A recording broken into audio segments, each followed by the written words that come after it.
Hi everybody, you guys know me. I am Corey, the Dungeon Master for Opportunity Roll. I'm here with just a quick opener before we go into the recap for last episode. I know we went straight to from episode 10 to 12. The reason was because episode 11 was corrupt. And in the last month or so, during the holidays, and everything else that we kind of took a little hiatus for because of rapid succession of a few holidays in a row. It was just better to take time off and work on the podcast structure. Anyway, among other things, I worked on trying to repair episode 11, and it was a monumental task. And honestly, I've been editing these episodes on and off for the past 3 to 4 years now. Our goal now is to make sure that episodes come out weekly, now that the holidays are over.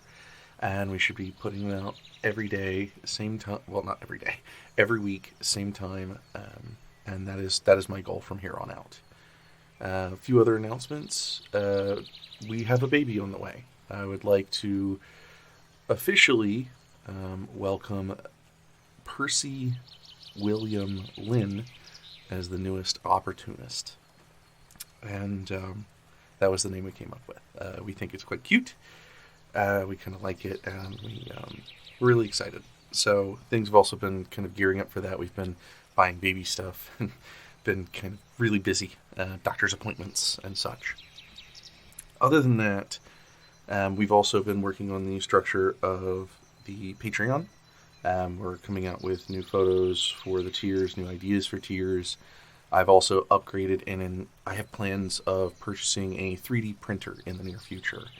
And we might do, like, character tokens from people in the game, NPCs and other such things. We might print off some, like, tokens or books or knickknacks or podcast-related stuff with some PLA and other things like that as I get to learn and have fun. And, I'll post things on our Discord as well, which we're also upgrading.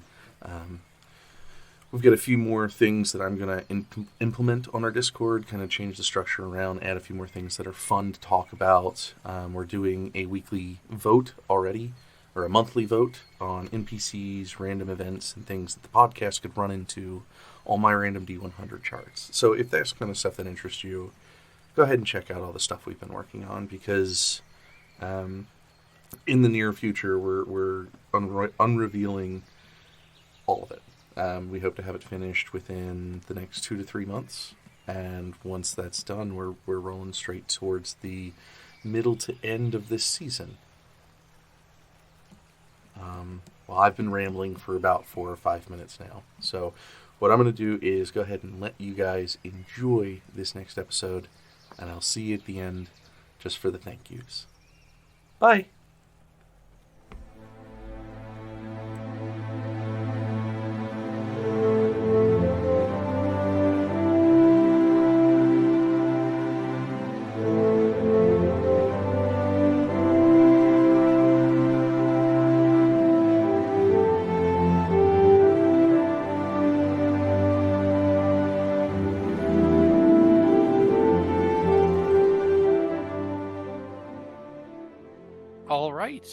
So at the beginning of last episode, Castor and Finn returned from the temple ossuary with the no-favored potions as the group discussed the plan. Soot discovered the pages of Count Vagrant's ledgers were slave trade transactions, listing a noble from a foreign kingdom that could break treaties. We met with the Countess, who was magically compelled against helping us, but she gave us clues in innuendo and other forms of communication. And she also gave us her seal to meet with the Queen. Finn, emboldened by his bardic passions, struggled to keep it together amidst the guilt and sorrow and intrigue of the situation. Matthew, Martha's husband, also showed up as a very confused hologram in a nearby alley. At this point, alarm bells rang, and the dragon returned from the ledger and it was understood that the Queen had made the spell binding in Count Vagrant's ledger. The dragon killed the Queen and destroyed the Great Hall. Soot signaled a retreat, whereupon Jason didn't listen, and presumably knowing that he was going to die of the magical disease anyway, sacrificed himself and somehow countered the dragon's attack, perishing in the process. Jason was returned to life at the prayers of Martha, and Soot and Finn walked into some kind of dark ritual by a being named Zala. Also, Castor grew magnificent celestial wings, incorporeal wings, and Finn and Castor then proceeded to have existential crises with everybody else. Hi, everybody. I'm Corey. I'm the Dungeon Master for Opportunity Roll. I'm here with the group. Say hi, everybody. Hello. Hello. All right. Well, with that recap, let's go ahead and introduce ourselves. Why don't you go ahead and start first, eh?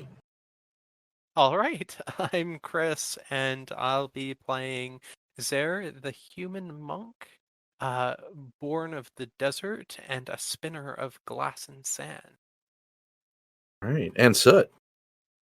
Hey everyone, I'm Jace. I will be playing Soot, a human fighter who is currently angry at their father. All right. Let's go Dust. I am Dust. I will be playing Finn, and I am just currently angry. Let's go Izzeay.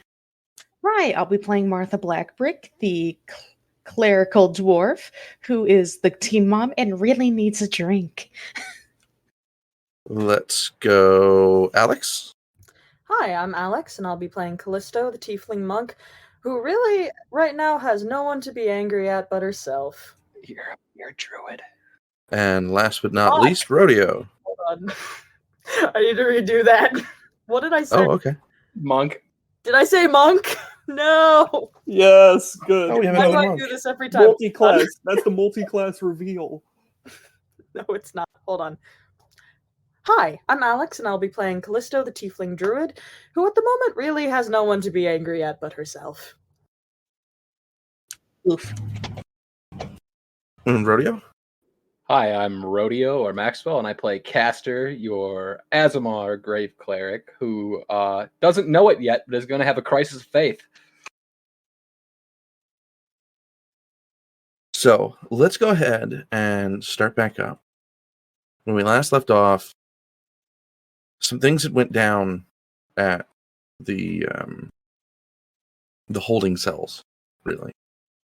A couple of people are dead. Princess seems fine, so that's good.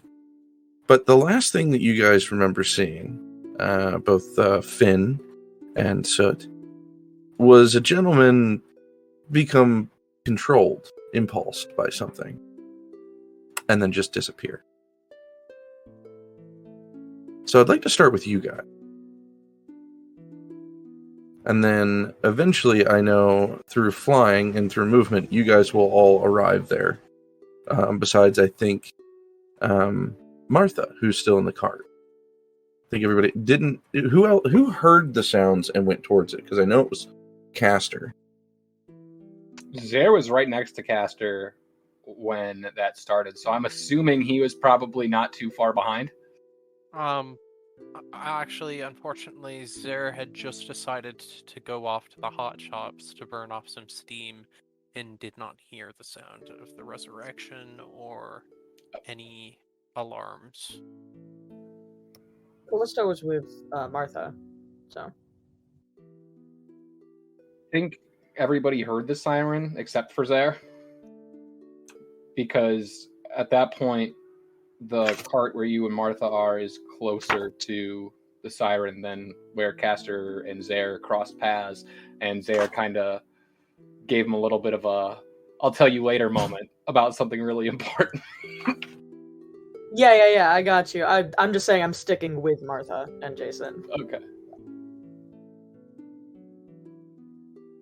So I guess Castor's the only one. He's flying and kind of like double time booking it with wings. I guess he's still trying to figure out exactly how they work, but I think he's getting the hang of it pretty quick.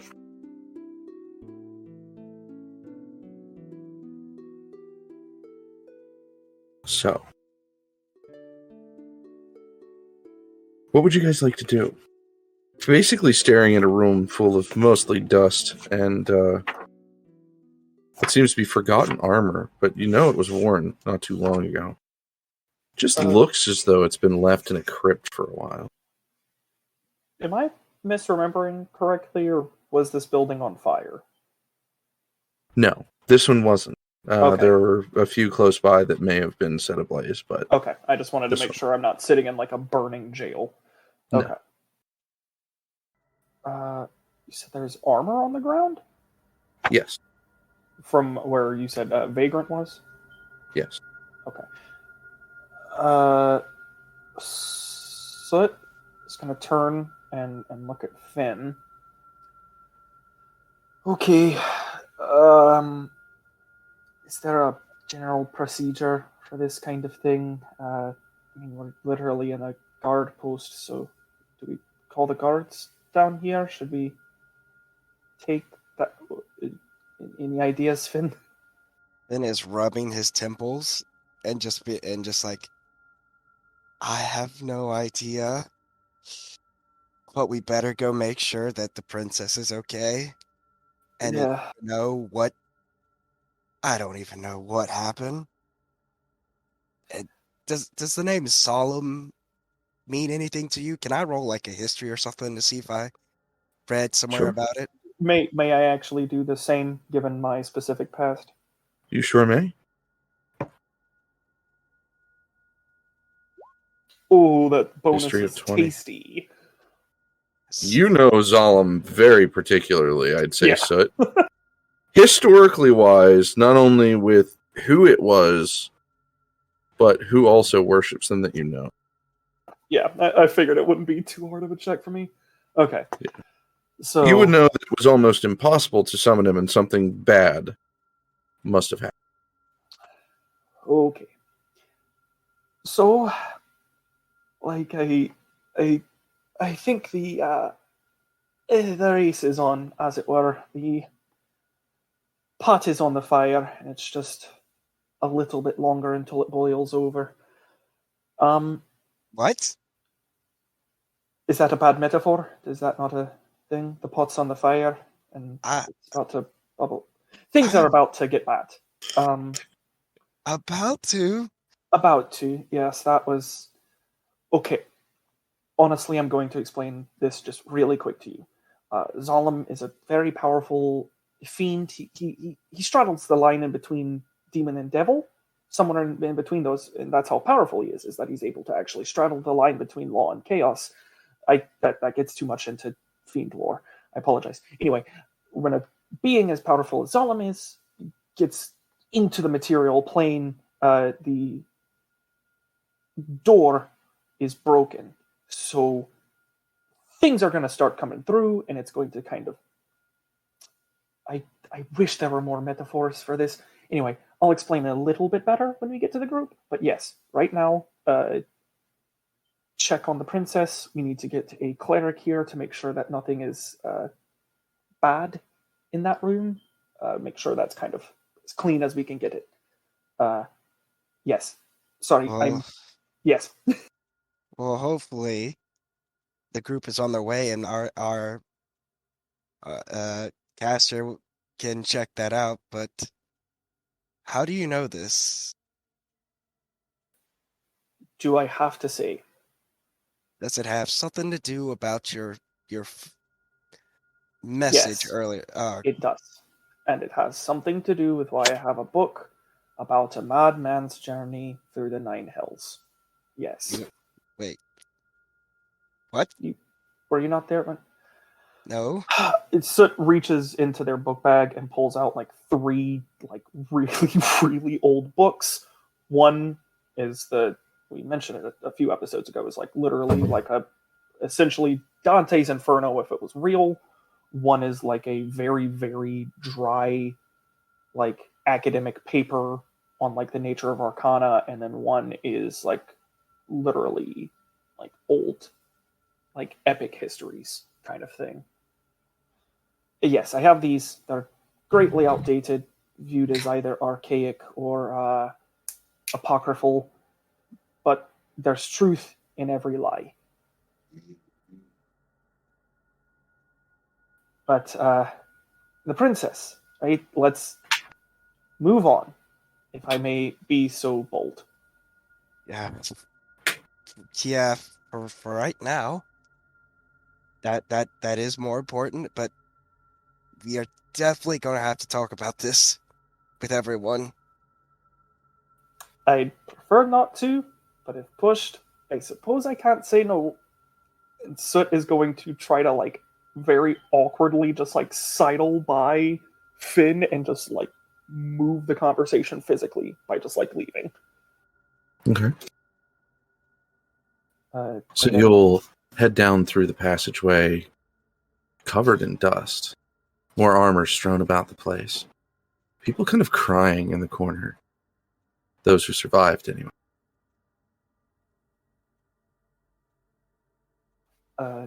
Up, I can't remember if it was upstairs or just up the hall, but the guards had the princess in like a closet. Essentially, are they still there? Like, so we'll knock on the door.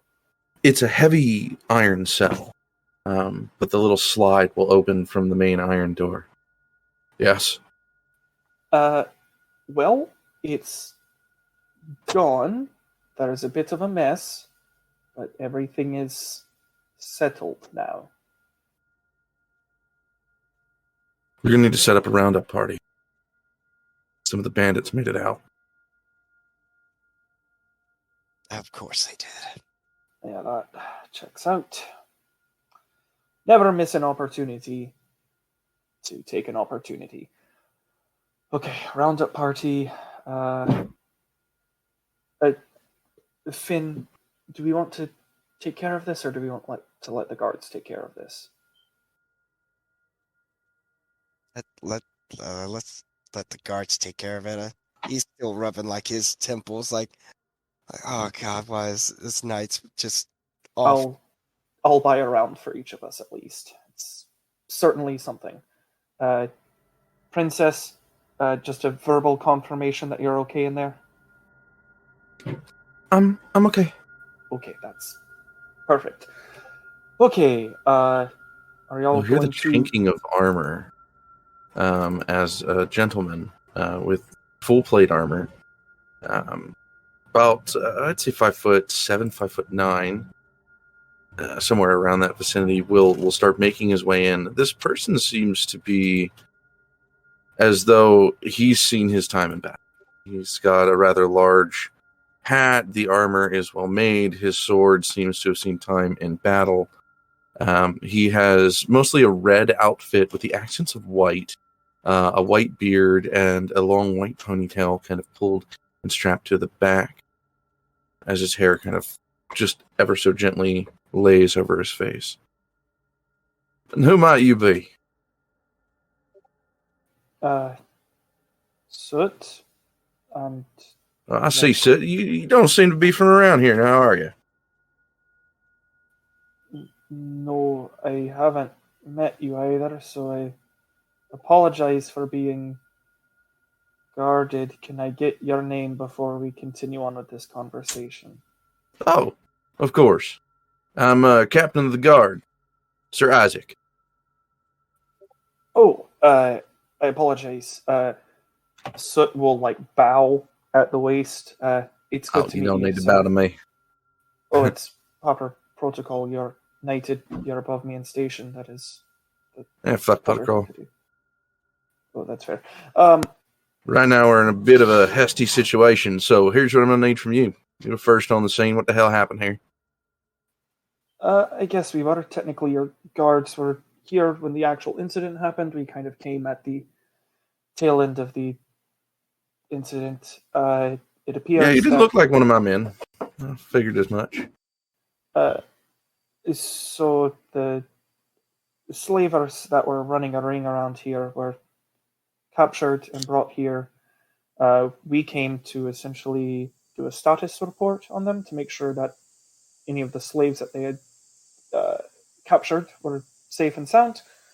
As we were on our And who way. are you to do that, if I might ask? Oh, I'm leader of the of a You're a guild. Pomegranate Brotherhood, and All right. so Well, in their hand. he'll shake it. Just so you know, in most kingdoms, I don't foresee you as any type of real authority. But you were here, so I'm going to take your lead on this one. I'm going to ask for your help. Tell me what happened. And then maybe we can see what we can do about maybe getting you a bump up on your guild for helping us out. Must be a newbie guild, maybe? I know we've got a lot of those. Or scuffed? Correct. Newbie guild. Okay. You help me out. Let's see if we can get you to a scuffed volume. I'll absolutely take that, and I appreciate the reciprocation of help. We arrived. As we arrived, alarm bells went off, so we began to hurry. When we came in, it appeared that the guard station was under attack, although we saw no hostiles. Upon entering this hall, and so we'll motion towards the area with the dust and the empty armor, there appeared to be a young man, human, I believe, by the looks of him. I didn't get too good of a look.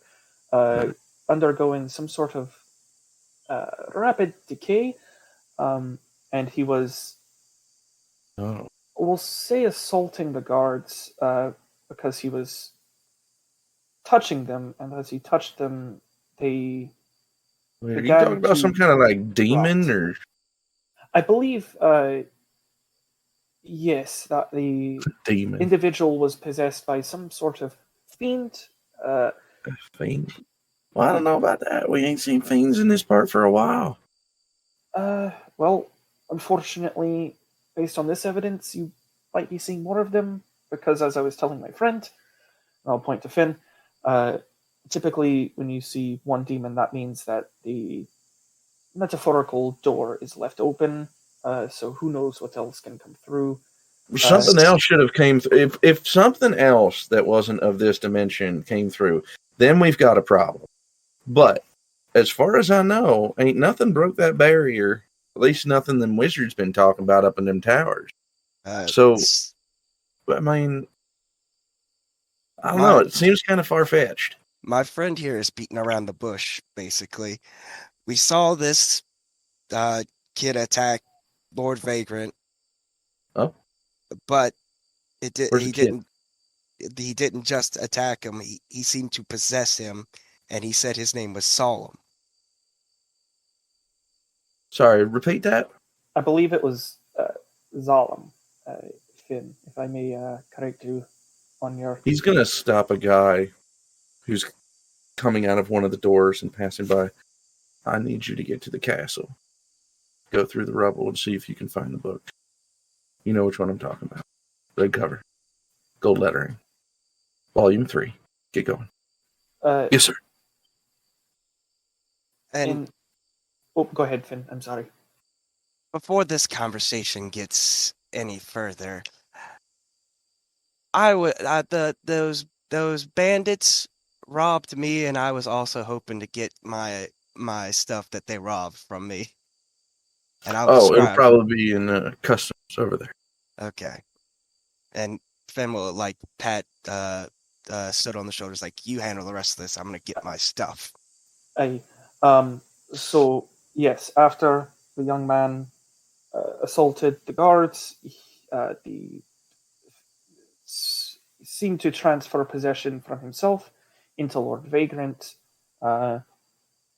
where he taunted us. Zalem did, and then he vanished. So Zalem in Lord Vagrant's body is no longer here. He also he said before he left, he said 1 thing down, 6 more to go. I don't know the relevance of that, but someone else Not may? sure. Yes. I have a feeling if we continue talking, I'll learn more.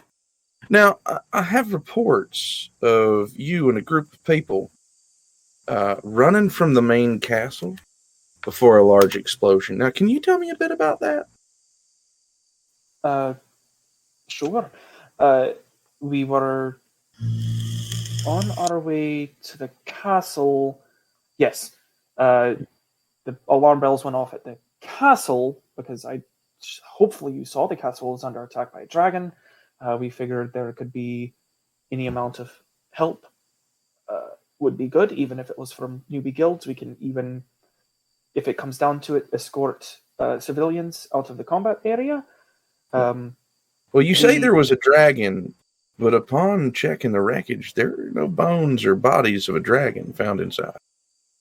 So, where did it go? A very good question. Because I was under the impression that the dragon had died because of the said explosion. And who caused the explosion? Was it the dragon? Kind of, in a sense of, I believe it was. I didn't get a good look because we were told to leave. But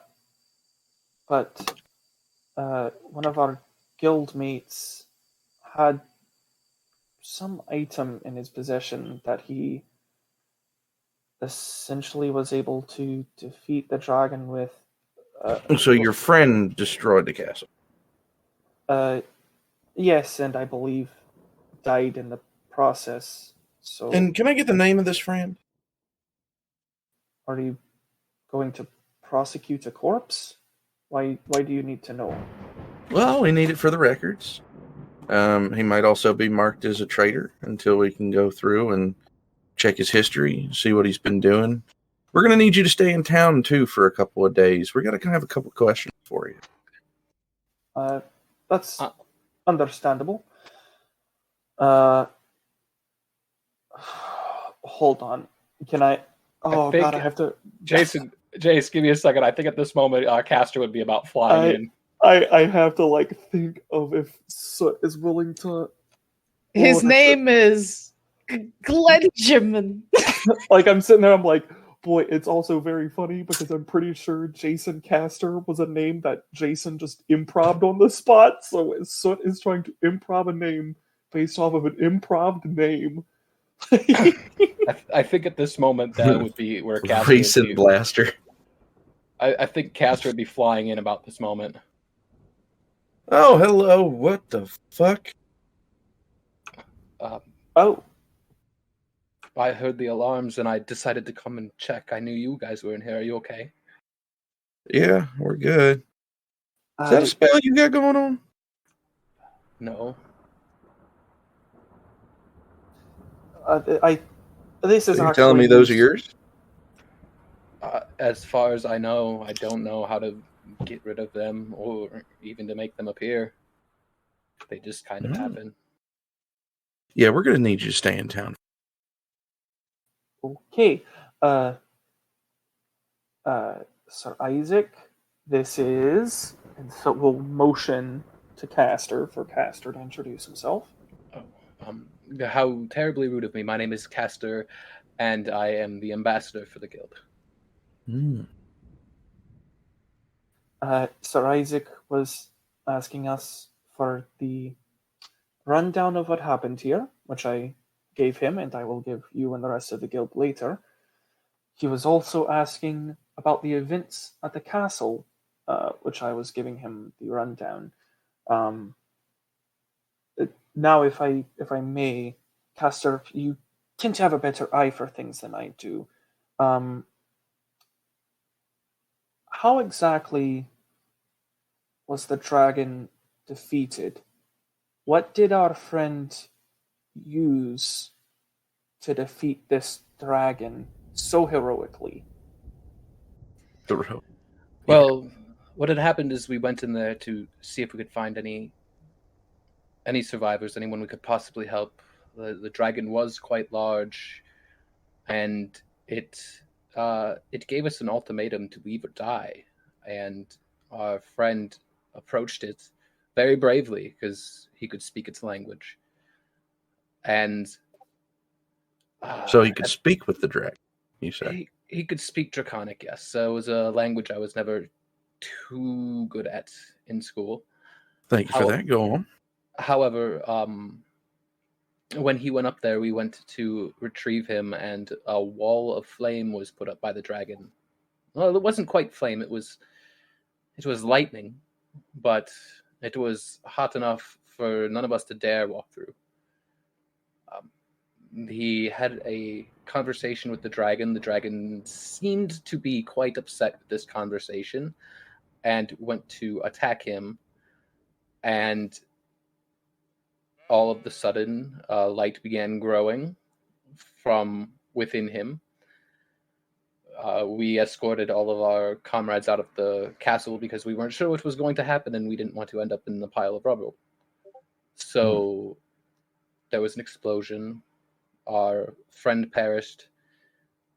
Through our combined efforts of myself, Soot here, and another one of our members, we were able to locate his body using some magic and good old-fashioned elbow grease to dig through the rubble. Well, so then you've been to the rubble, then. You've seen how much they've moved already. I haven't. I was there for a bit. We moved our friend. I went back to help with the last rites for the bodies, as many as I could. All right, well, bring the body here. We'll see to it he gets a grave. We'll do an autopsy, see what all we can do to figure out what's going on. And then we'll ask you a few questions. If all goes well, we can let you go. Is the bringing the body here absolutely necessary? I know his closest of kin wished for him to be buried. That was what she portrayed to me. And well, we got to have our magicians look over it, our wizards, see if there's any foul play, see if they could figure out it. I hate to say it, but you guys are a suspect. You've been in an awful lot of places that have done damage, places that have been ransacked. Not only were you at the castle, you were at here. So I got to do my job. If you would like, I could put us all under a zone of truth spell, and you could ask whatever question you would want. Also, if I may say, the guards can attest that we didn't show up until after things started happening. Yeah, but the guards rarely know you. Sure, but I'm not saying that wouldn't go a ways towards you, but the problematic here is you've been in two places that have been attacked twice today. So it's awful fishy. Is it against the law to run to aid when you hear an alarm? No, it's not. But as a person who has done it multiple times, you should know that there are a few questions that are going to be asked, things that are going to need to be given. Actually, this is the first time I've done it. There is paperwork to every action. Can we say I've come out by now and have I found all my stuff? Yeah, I'd say everything but your gold. If I can ask, actually, can I make some sort of check, like a law check? Because I want to make sure everything that Sir Isaac is doing is above board, at least with the body. Like, I'm fine with subjecting myself to a criminal investigation. I don't want to have to turn over a body that that seems so... The body will be returned, but we do have to have somebody look over it, especially if it was exhumed from the castle. You guys will still have right to bury it as you wish, but the law requires that we take a look at that body. And if you don't, that's obstruction of justice. Man, it's good to have my clothes. Whoa, what the? When did you get wings? So it's also, if Finn and Castor, if y'all didn't hear, a fun fact, the dragon that our friend so heroically died fighting and saving everyone from, the body was not found at the castle. Corey, can I do an insight check on Sir Isaac just to see if he seems above level? Because he's given us an awful lot of pushback for heroes. Yeah, go ahead. I mean... 14. Heroes does not mean you're above the law. I know. Everyone who might potentially be a suspect is.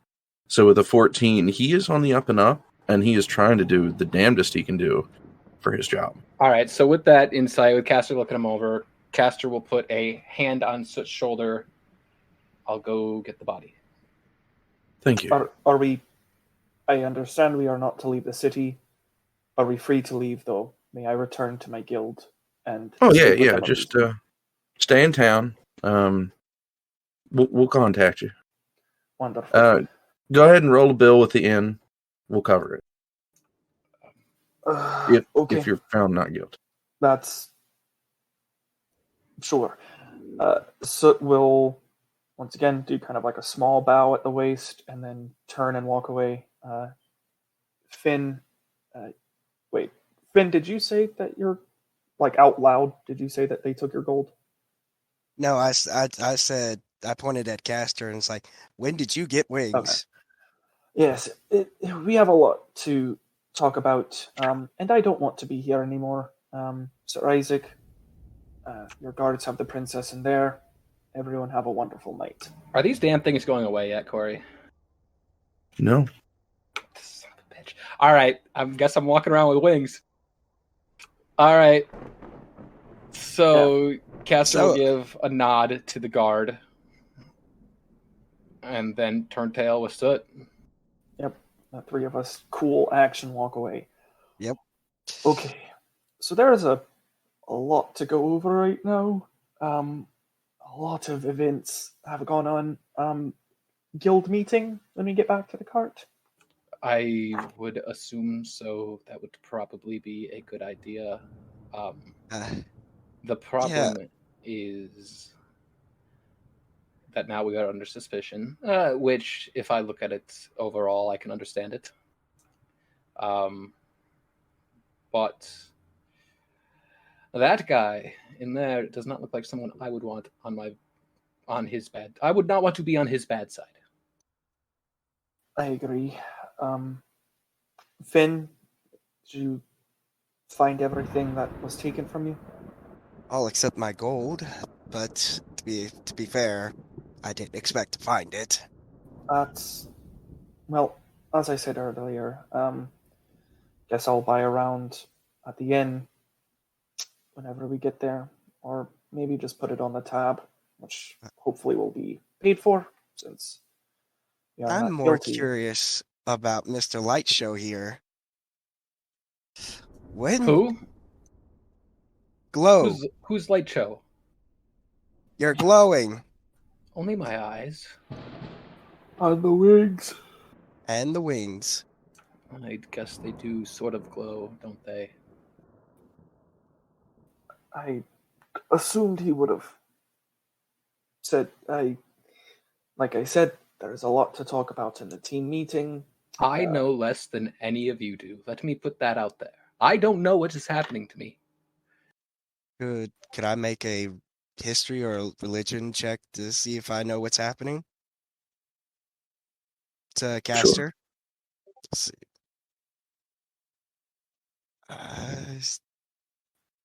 Better history.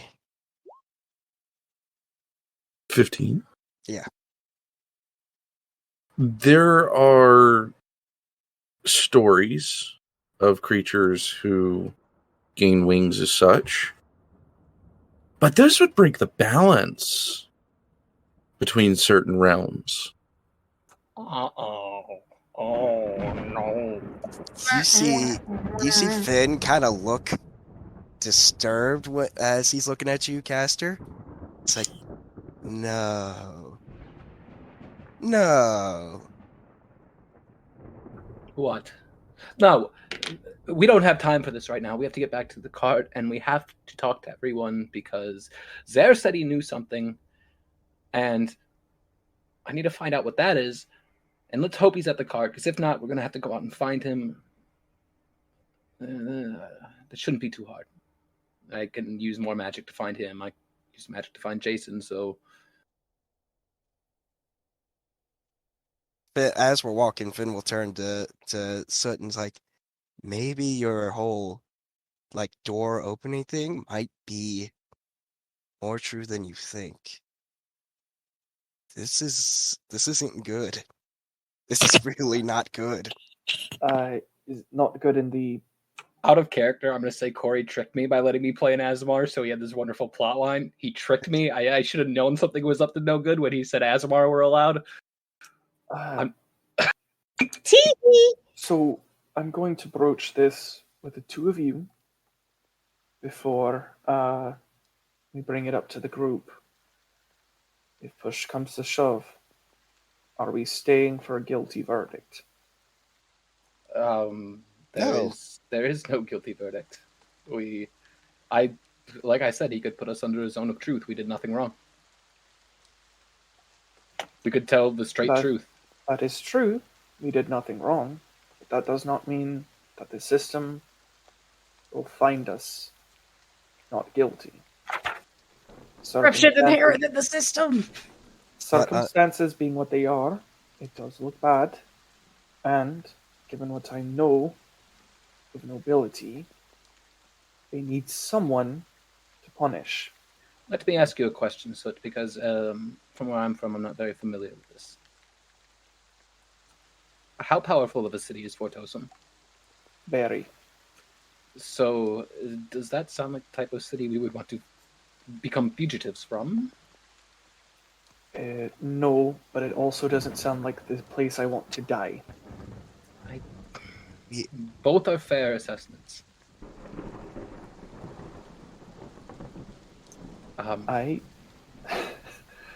Unfortunately, I have a lot more to do with my life than spend the rest of it in a prison cell for so many charges. I don't know that I can list them all. Also, we'll discuss this when we get back with everyone else. Would you like me to go and see if I can't find Zereth? I think I saw which way he went off when I came to you. Yes, I'll get some tea brewing, because this is probably going to be a long night. We could probably go for something to help us stay awake. well, wait a minute, Castor. Do you really want to draw more attention by flying around? I'm not going to fly, I'm going to walk. You're still glowing. I'm the only one who knows where he is, and if we can't find him, I'm the only one who can. True. But maybe one of us should go with you just to be sure nothing happens.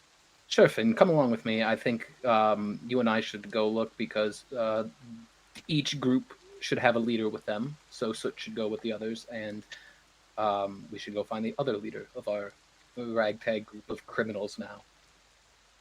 Don't say that out loud. We're probably being followed. Discretion is probably. There was that was dripping with sarcasm. Matter of fact, can I look around to see if we're being watched or followed? Sure, go ahead and give me a perception.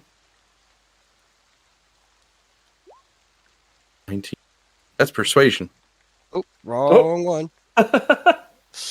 I am persuading reality you to show him the guards. If you are, following you have us. to come out and show me. Yeah. That's an Big 8 whip. perception. My passive is This 13. coast seems clear. My passive 13 is 13 coast because I'm not seems- looking. Yeah, relatively clear. I mean, nothing seems to have caught in your eye. All right. So it's back to the cart. I'll go wander off with Finn in the way of Finn. Zereth. Yeah, it took me a second. Sorry.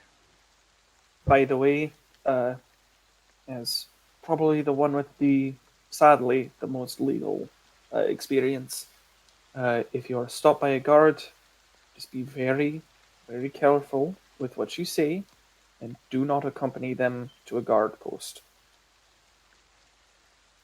Good luck. And so we'll turn and walk towards the cart. All right. And I'll give my best to find Zereth. Since I want to speed this up, if you're going to say we can't find him right away, Corey, I'll just cast locate person or locate object, and You'll I'll find locate. Okay. For the cross-examination, Zer will have finished his journaling and his minor glass blowing.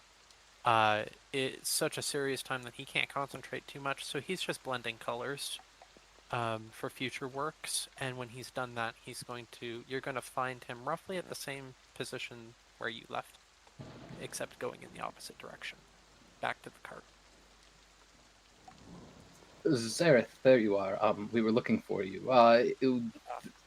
You still have the I and he makes a don't. flapping gesture with like a little bird. I would prefer not to talk about that right now. Right now, we are in a bit of trouble. Kind of hard not to talk about it. You're glowing. What kind of trouble? Legal trouble. Okay, I can imagine it, but would you care to elaborate? We're having a group meeting back at the cart, so I don't know as much what happened in the prison. I'm sure Finn maybe gave me a little bit of a rundown when we were walking, trying to find him, but he doesn't know everything, and so it's the one who knows all that's going on. So he'll say, that we were seen running from the castle that was exploding, and apparently Soot gave them the up and up story, which led them to believe that Jason might have been an ill repute actor who caused the castle to explode. Well, everybody saw the dragon. There are hundreds of witnesses. It took There's down no- the tower before it took down the hall. There's no dragon corpse left there.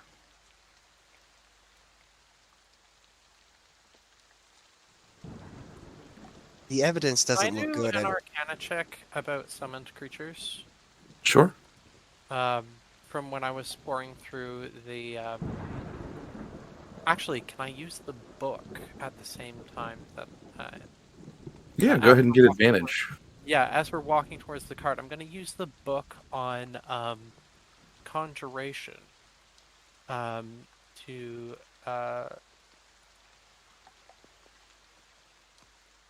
see what happens to summoned creatures when they die.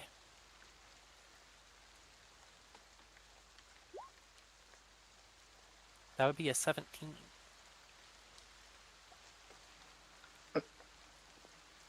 Castor has an idea. Oh, Their target, there is a possibility of it becoming undead. Until it will finish its... Freeze for a long time for everybody else. Okay. yeah. okay. You You cut did. out Let me- like let me- right let when me you redo started. that. All I heard was become undead. Okay. Yeah, that's why I was So- trying to cover dead air because I thought you were just looking and reading. Okay. No. So the Except three for things that... Arcana. Yeah. So 20... yeah, so 14 or 17. 17. 17 with Arcana. So there's about 3 or 4 things that they could do. The first is they just stop existing. They're erased from each and every timeline, and because they died out of their realm, they just straight up don't exist anymore. The second is that they die, and they're sent back to their realm, which is where they continue on until they're summoned again, if they're summoned.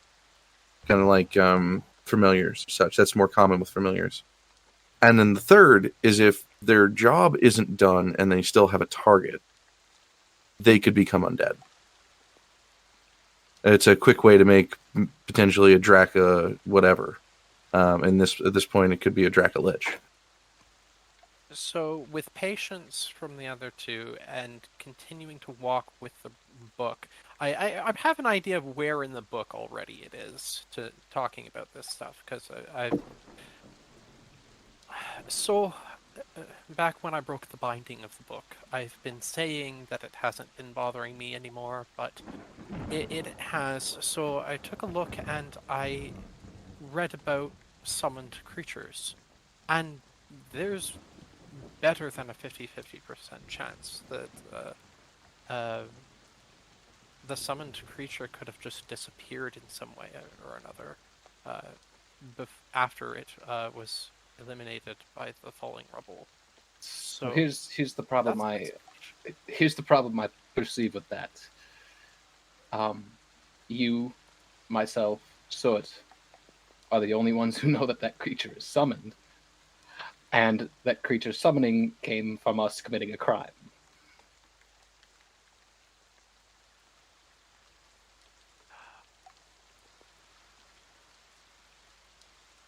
And I'm just going to say that you bring up a very interesting point. We can't betray that the dragon was summoned from the book. No, we absolutely But we cannot. could certainly postulate that the dragon was summoned. Look at fucking Corey. Could I? Mug asshole. He's just sitting back there Charles, being like the smug. dragon- Also, did you get my message, Corey? Cuckoo. So, Castor will I mean, dragons. There's a dragon that guards Tansem. There are dragons like one in the Grangle Jungle that Callisto said she knew. This dragon they could have thought was just a regular ornery blue dragon come from somewhere to wreak havoc on the castle. There's no way to convince them it was summoned without being like, well, we sort of stole a book and book had these things in it. I mean, we could give up the book, but then we're admitting to thievery. Well, we don't have to convince them. We just have to put the idea in their heads. Anyway, I believe we're approaching the cart.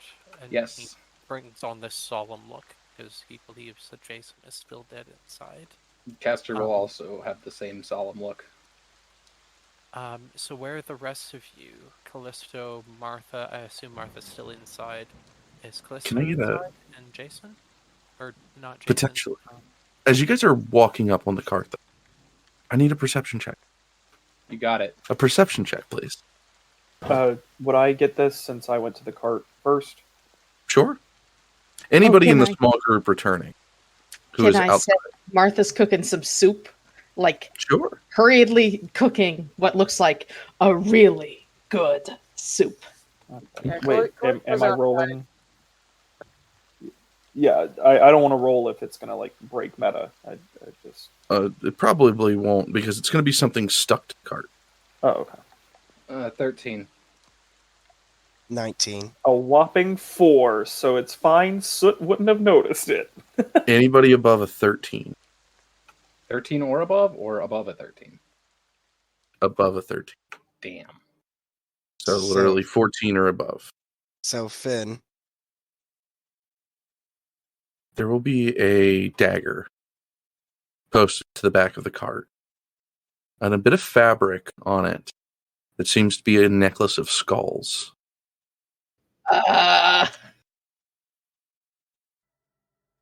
does the dagger look like the dagger I gave to Marcia? No, Okay, good. it's Thank very God. serpentine, squiggly, with Oh a no, green flipper viper. knife.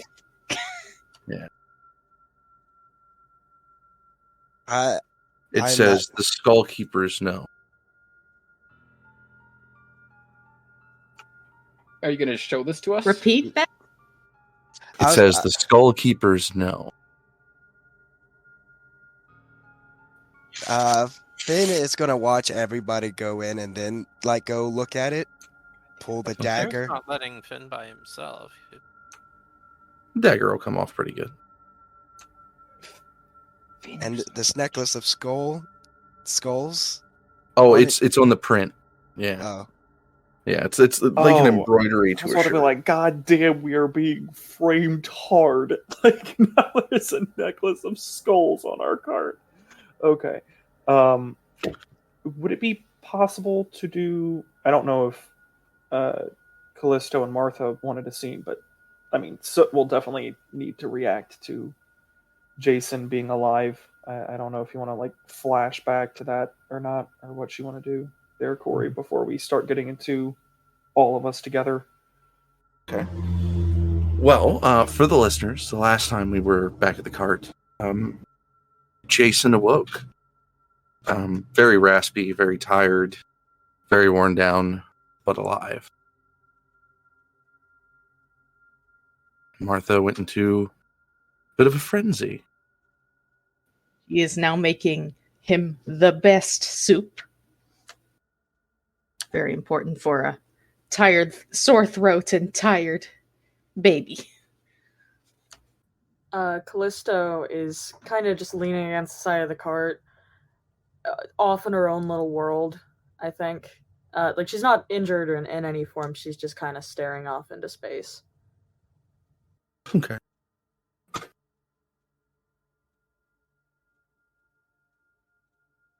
You guys will make it to the cart safely. New pieces of information in hand. When Soot got there, I guess I don't even know why I technically called for a scene. Soot would just like open the door to the cart, see that Jason was alive after everything, be like, Well, okay, here's the shitty part. Because he's so still, it would need a perception check. I guess that's true. So you can go off the idea that he's dead still. I don't know if anybody's informed you or if Callisto would have said anything. No, well, Callisto's saying Martha's too busy with She soup. would not have said anything. She wouldn't have even acknowledged he was there. Martha So is this- in the soup zone. So Martha's no. So do me a making- rule of cool. Actually, no, if Soot opens up the thing and Callisto's like zoned out, like disassociating out the window, and Martha's just like frantically making soup, Soot's just like, okay, this is how we grieve. And then it's just gonna like come inside, like, ah, yes, a mom making soup to pretend that everything is fine. I get it. I'm from the South. That's what you do. You just start cooking. Okay, the rest of the lads will be here soon, and we're gonna have a group meeting because there have been some new developments. Martha, I believe I know the answer. Huh? Callisto, are you okay? He doesn't even acknowledge that you're there. Okay, that's about the answer I expected. Callisto, can you raise your hand if you can hear me and you want to respond? She does so. Okay. Callisto, raise your hand if you want tea. Martha, would you like some tea? I'm making soup. Is that a hand. yes or a no? I can just put tea leaves in the soup. Nope. Okay, we're not doing that. Callisto, yes, tea. The Perfect. hand very slowly goes up. Soot is going to basically start a fire, like it's RuneScape, like outside the cart, to start making tea for everyone.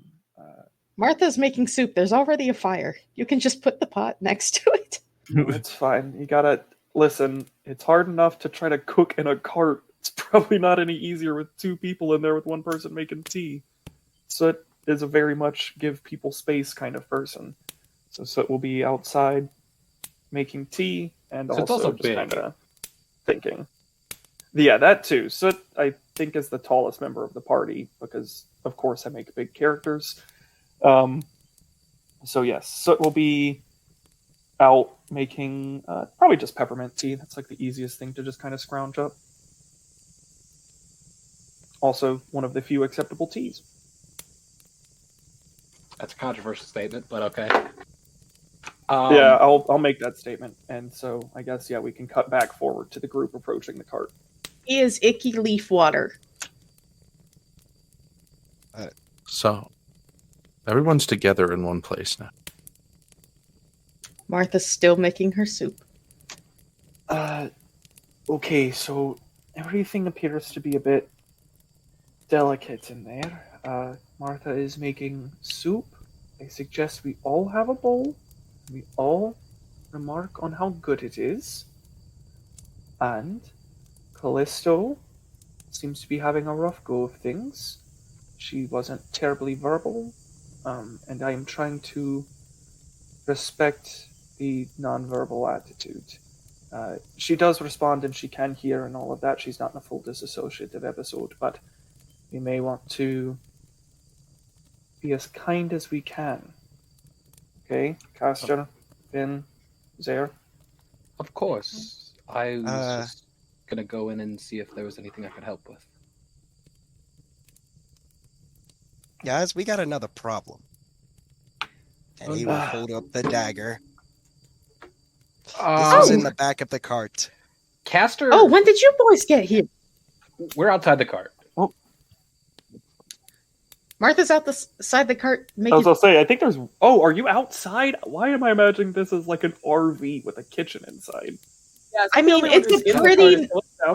That's how I would. It's a And pretty Jason. damn nice cart, but it doesn't have a fire too. in it. Not a big one, big enough for okay. soup.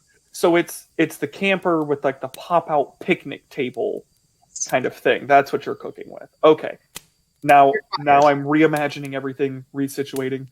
So, oh my god. So just said this with Martha on like the other side of the cart, and it's just like, let's be nice to this mom.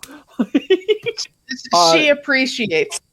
More importantly, Castor seeing Finn hold up a serpentine dagger in his hand is going to try. Now, let me know if you oppose me here, Finn, but he's going to like chop you in the wrist so that you drop it.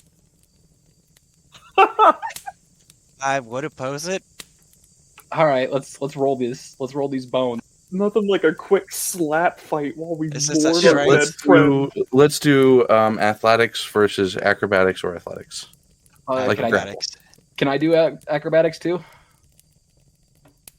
Just athletics. Okay. Because you're trying to chop it, dude. 15. Oh, 15 0. versus a 3.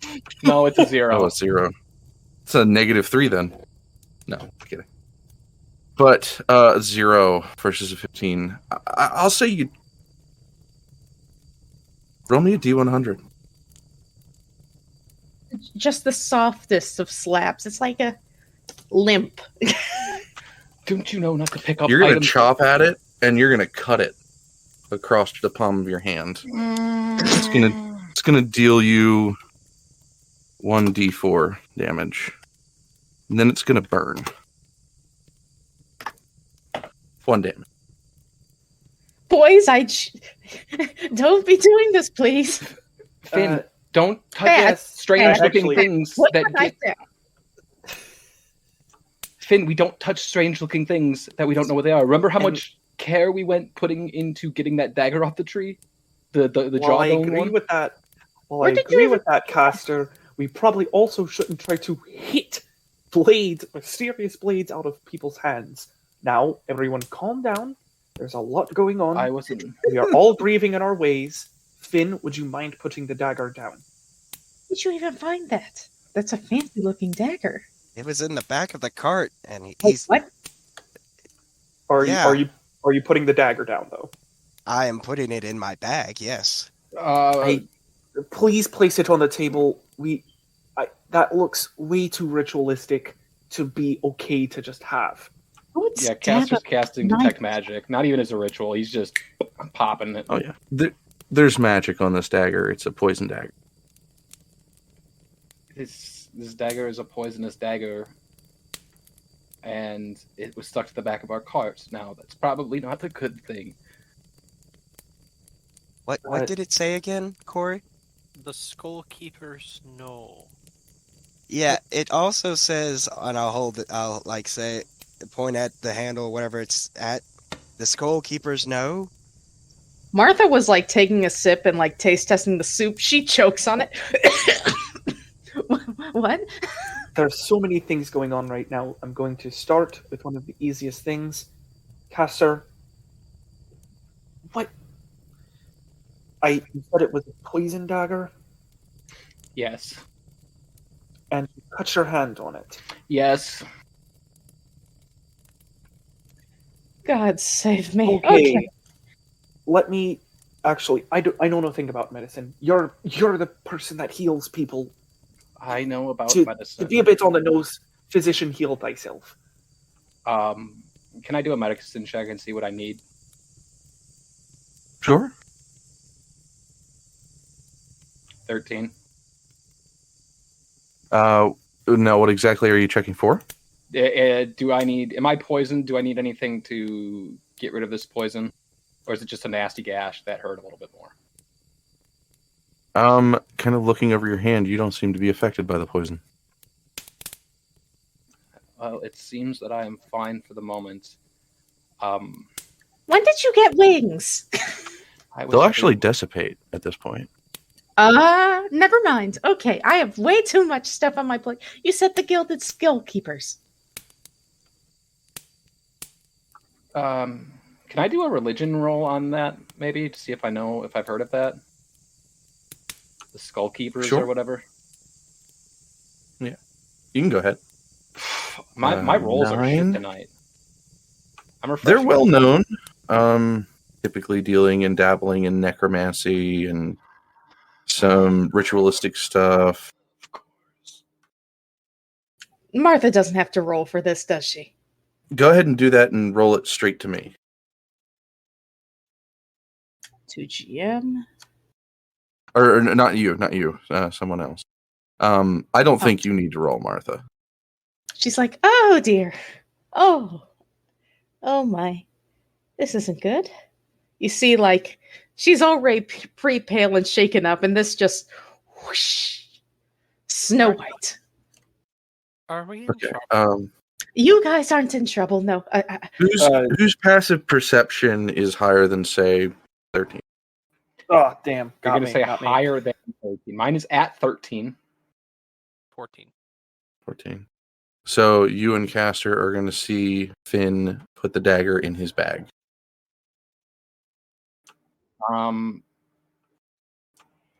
Finn, you shouldn't hold on to that dagger.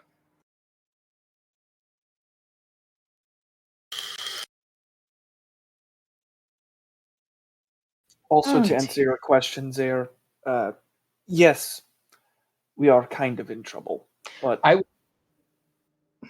think that's separate from this. Let me go get Callisto so we can have our guild meeting. Yes, let's do this outside, get some fresh air. Could you hand me is like the we know sort of thing, like on the dagger, was it a note? It was basically a tapestry held onto your cart by a dagger. Okay, Think she's like- going to roll that up and burn it in the fire. Okay, one last thing to deal with. Let's not talk about that right now.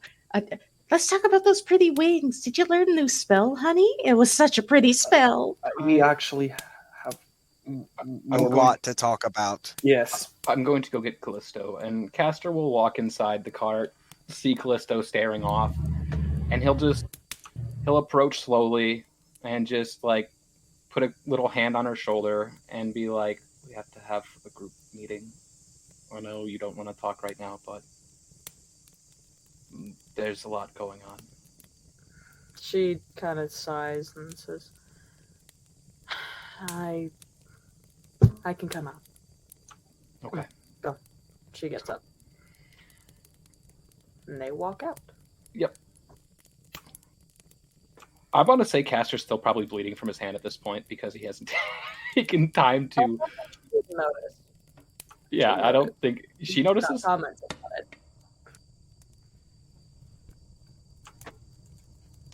But okay, so now we're all around our little fire. Okay, so I think top of the priority, as it is the first item of note, we are, well, first, the princess is okay. She is safe and accounted for. Second off, Lord Vagrant did escape. Well, not Lord Vagrant anymore. And then Soot will basically recap everything of kind of like the general events of what happened with Lord Vagrant, including the note that I took of the one thing down, 6 more to go, because I feel like that was important. In addition, it appears that we are under criminal investigation for the next few days for, I'm going to guess, treason, destruction of property, regicide. Oh, Let's see, assault on officers, oh dear. aiding and abetting. There's a whole bunch of others that I'm not quite sure of, but that's basically anything that can be blamed on us. I'm sure they will try and like the guards here in this town, correct? as Yeah. far as I know. In this town is, I'm trying to remember the name of this. I've been through so much stress. What town is this, dears? This is Fortosum.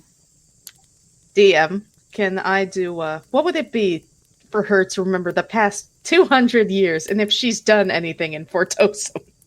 Oh, you have. Oh, no. Okay. Will you guys be okay on your own for that? Me and Fortosum, we go back a long ways. Back when I was young and stupid, and I doubt I would help your case. Whatever you did, if you are having a hard time remembering it, or if you are referring to it in such a past tense, I assume that it's some sort of statute of limitations unless you did something truly heinous. Martha's just going to sip her soup. Understandable. We all have things in our past, which we will get around to discussing. I will look pointedly at Finn, essentially. What? So don't worry. No, not you. I'm making sure you don't do it at me. I'm meeting your preemptive glare.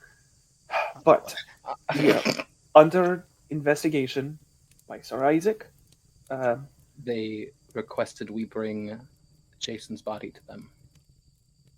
If anyone asks, my last name is not Blackbrick, okay? Okay, let's... Sure. Okay. Jason's body? Yes. Yes. His body. Oh, that might be a problem. Why? What did you now? do? I prayed to my goddess, and it seems she's finally delivered. What's In everyone what doing out way? here? Oh my god. Alright. What? Castor. Oh, 1 second, I actually have to bring him soup. Can And I, she like- pours a big bowl of soup and Can I starts going into... TKO this dude? Or RKO this dude No. out of nowhere?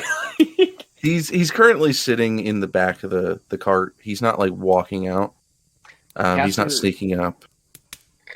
Castor's gonna run in there and quickly, because he just wants to make sure, he's gonna cast well, not cast, but use his ability, where is it? Eyes of the Grave, Okay. which it allows him to see if somebody is undead. Didn't Okay. you just use your existing detect magic to see if your gentle repose is still on him? Yeah, I mean, my detect magic would still be going, but Jason, being a wizard, he will probably give off lots of magic. The Eyes of the Grave will let me see that if he's undead. That's about it. It's like Paladin's Divine Sense, except just undead. He doesn't seem to be considered undead. Castor is going to hug him, and then he is, under his breath, going to say, "That's what it meant."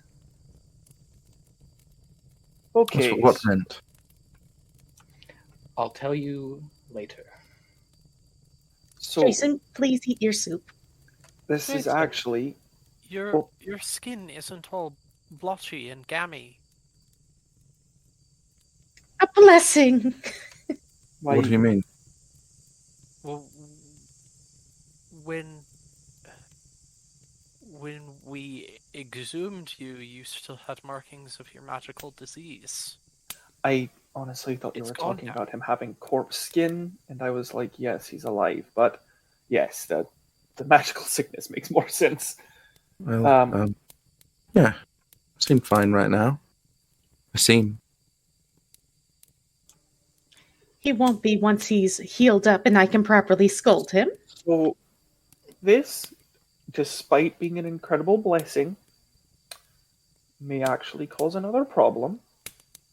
Because while it may be difficult to charge a corpse with treason, it's quite easy to charge a living body with it.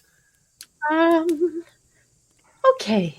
Okay. Fine. Except for now we have an additional witness who can tell us exactly what happened.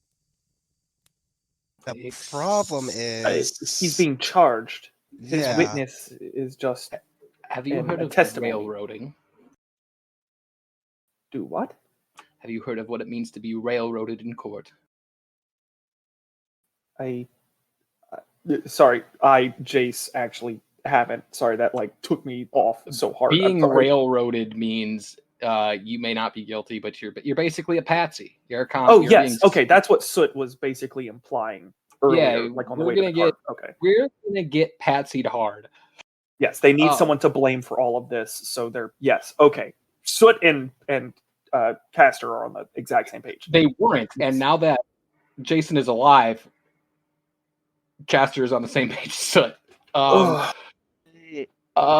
Everyone, I know it's going to be a tight fit. Everyone in the cart. Yes, let's get in the cart. I don't think it can fit everyone. Honestly, me and my husband, it was a tight squeeze, dear. It's going to need to for a minute. Okay. It has to be within the cart completely? Well, Yes. Or we can, we could go to our rooms in the church. What if we go, to the church? I don't think that's a good idea, because that could also implicate the church, and that could be even more trouble. Oh, please. The government won't touch The churches. church is properly implicated. I mean, that's going to come up in our testimony If when we we- give testimony. Well, that's true. Yes, that's the thing. I It- still don't We understand. are outside in. We have hundreds of witnesses around the courtyard. Don't worry, dears. You'll be We okay. have hundreds of witnesses who stated that they saw us running from the church right before it exploded. That's what they told The castle. the head guard, Sir Isaac, is that they saw us running from the church right before it exploded. And then Castle. apparently, or the castle, sorry. They saw us running from the castle right before it exploded. That's what the hundreds of witnesses said. And then apparently, That's not true. That's what Sir Isaac said that the hundreds of witnesses said. That's not what they said.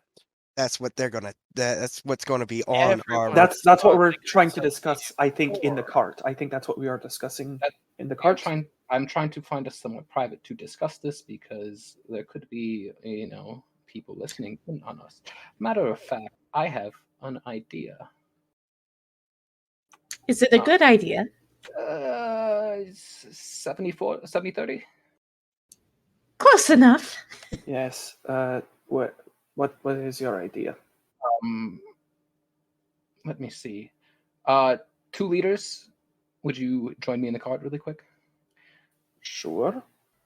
So we'll squat into the cart, Yeah. kind of be hunched over. Mm-hmm. And in a lowered voice, he'll say, "So we have that clairvoyance crystal. I could use Yes. that crystal to put it in the prison/guardhouse where the guard is, and we could see what they're saying about us. Unless they can detect invisibility, they won't be able to see it." I mean, that would be a fine idea if they're talking about us right now, but what if they aren't? I'm pretty sure we're the talk of the town right now. But that spell lasts in about 10 minutes, so it'd be a close one. Well, half of the town is probably saying we're heroes. Yeah, are we hearing this? Yeah, you can probably hear a little bit of sloshing. Jason, What is You'll see that sloshing? your campfire will put itself out outside. So, upon seeing the campfire magically douse itself, will jump outside to kind of see what is going on. Castor will follow. It'll get to the point where you are completely blinded outside. Oh. Finn, don't play with the dagger. Oh, I Wait. can't see. Like even people with Dark vision, correct. Okay. This hasn't happened in a while. So the foot is going to bang on their shield and kind of rally, be like, everyone around my voice, and then is going to Chris and I have a protocol. Chris, you know of it vaguely. Yep. Okay. As soon as it gets dark, Finn would cast dancing lights. You will find that it doesn't work. This, do I feel like I'm under the effects of a spell that would cause me to be blind? No. Well, it Um, could. So, basically, whatever this is, and in shorter terms for us, it emits darkness, and there's a certain point where you will cast that dancing light, and if it's a cantrip, it'll dissipate. Level 1, it'll dissipate. Blind, it's just dark. So if you did spend a spell slot on that, go ahead and lose that. It's a cantrip. Well, I was asking because I was gonna say if it was like I felt like I was becoming blinded by a spell, I could cast Lesser Restoration to unblind myself. But if it's just like we can tell it's a magical darkness of some sort. Yeah. It It is definitely a magical darkness. So okay, so we heard that slurping. Okay, everyone on guard. Anyone who is armed, weapons out. Oh dear. Oh, you said roll initiative, didn't you? We can now. Oh, okay, I'm sorry. I realized you might have said that, and I. Ooh, 18. We're fighting, right? I don't know what's going on. I'm Did that- worried. Oh, that did work. Thank God. Okay, I was worried. Jason, what- honey, get behind me. I see the map. Oh, now I can. Sure looks like it. Oh boy, my initiative is not good. Join the club. Zereth is grappling beside him to try to feel out Callisto, who is standing right next to him. Careful. All He right. finds her shoulder. And then let's go. Oh dear, oh dear, oh dear. Seems we just can't get a break, huh? Okay. So it's going to slosh around outside somewhere. I didn't think the soup was that bad. Slosh, slosh, slosh, slosh, slosh. Finn, you're going to feel something very, very cold near you. As if you can feel, like, the temperature lower, like, almost 20 degrees. And your breath will come out, kind of like a wispy smoke. Then you'll feel this, like, slimy ooze contact you. Or it's going to attempt. So 1d20. A 19 to hit. Oh, that hits. Okay. Corey, So you gotta you're going to feel... Mm-hmm. My detect magic still going? Can I see through any of this darkness? No. Just wanted to make sure. Unfortunately. You can see that it is magical darkness in some way. But you can't see through it. Ooh, with that, can I see where the barrier of magical darkness ends? Probably. Okay. But it's pretty far away. It's probably about 25 feet or so. So now we're going to go ahead and we're going to deal that damage to our lovely friend Finn here. Please don't. I don't like pain. Oh. It So 7, hurts 8, me. 9, 10. So that's 10 damage. And then... Oh. And then, okay. We're not done yet. Oh, And then 3 poison damage. Jesus. I am very hurt. That will end its turn. Finn, your turn. Wait, I think you have it set outside of number Oh, whoops. order. Yeah, let me go ahead and descend that. Type of So, damage Callisto. is it, by the way?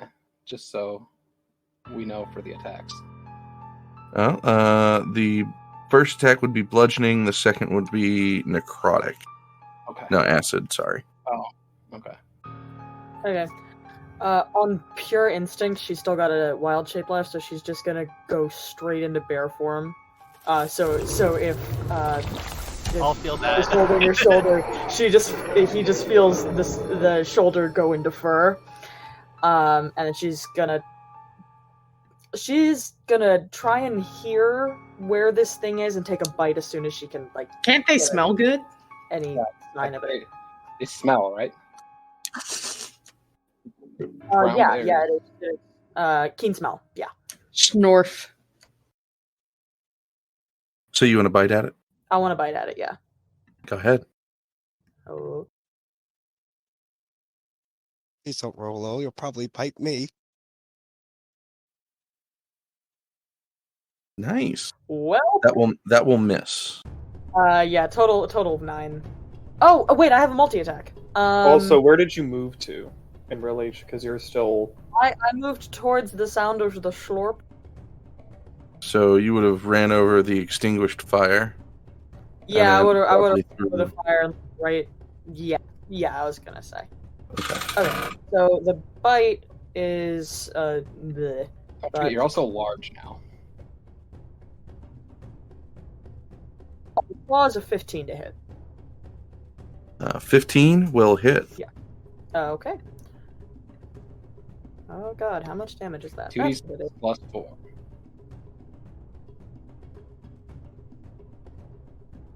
I got Brown Bear pulled up for you. 2d6 plus dollar Plus sign. money!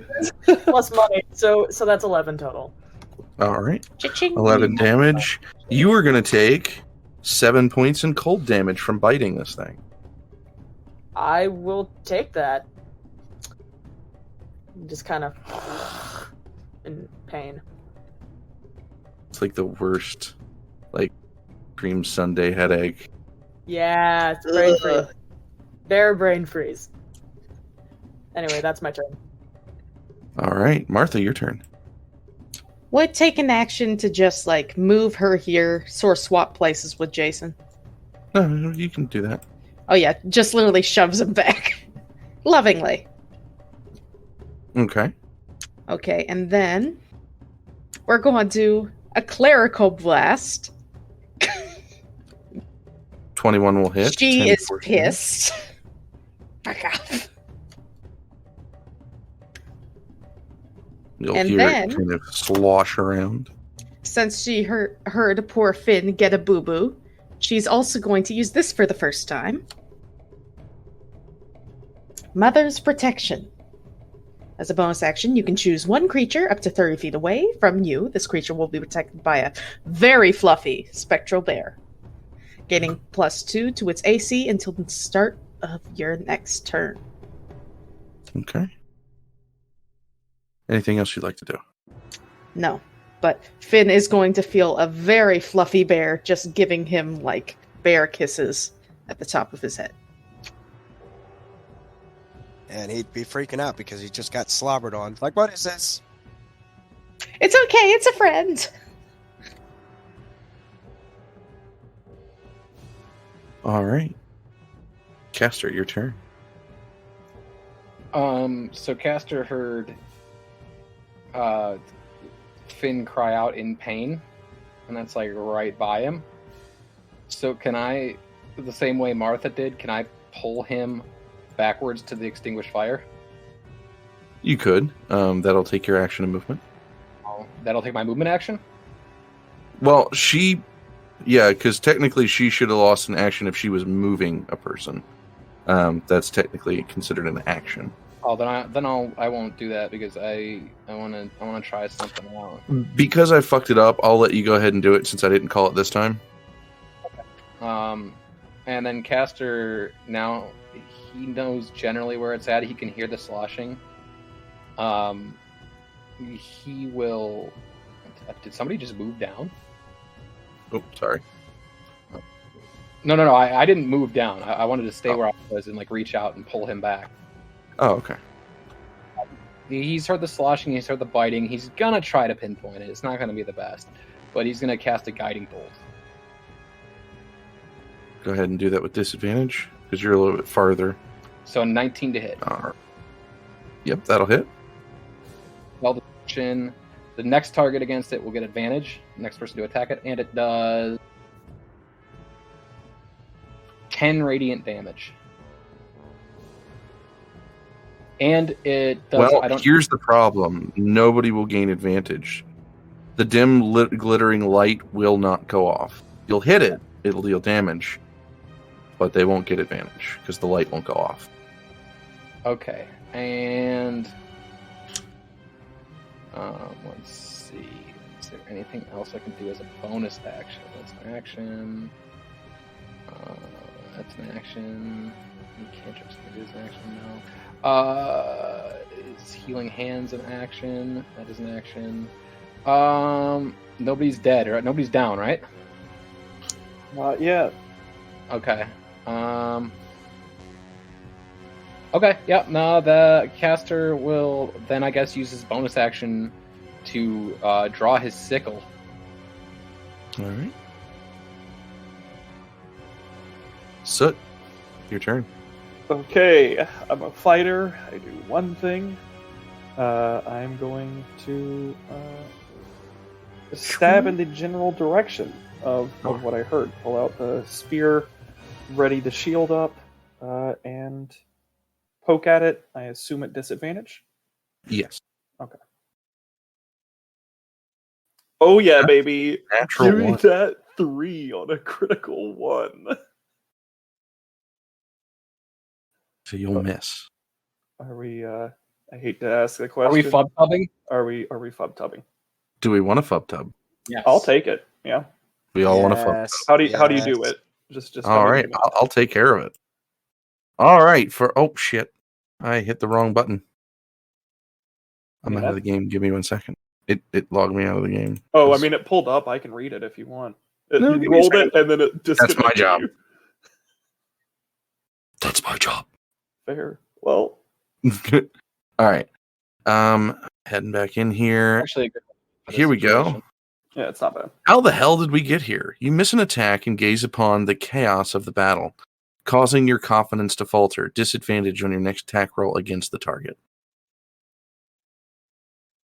Okay, so I miss. I have Double nothing to do disadvantage. on a bonus action, so I will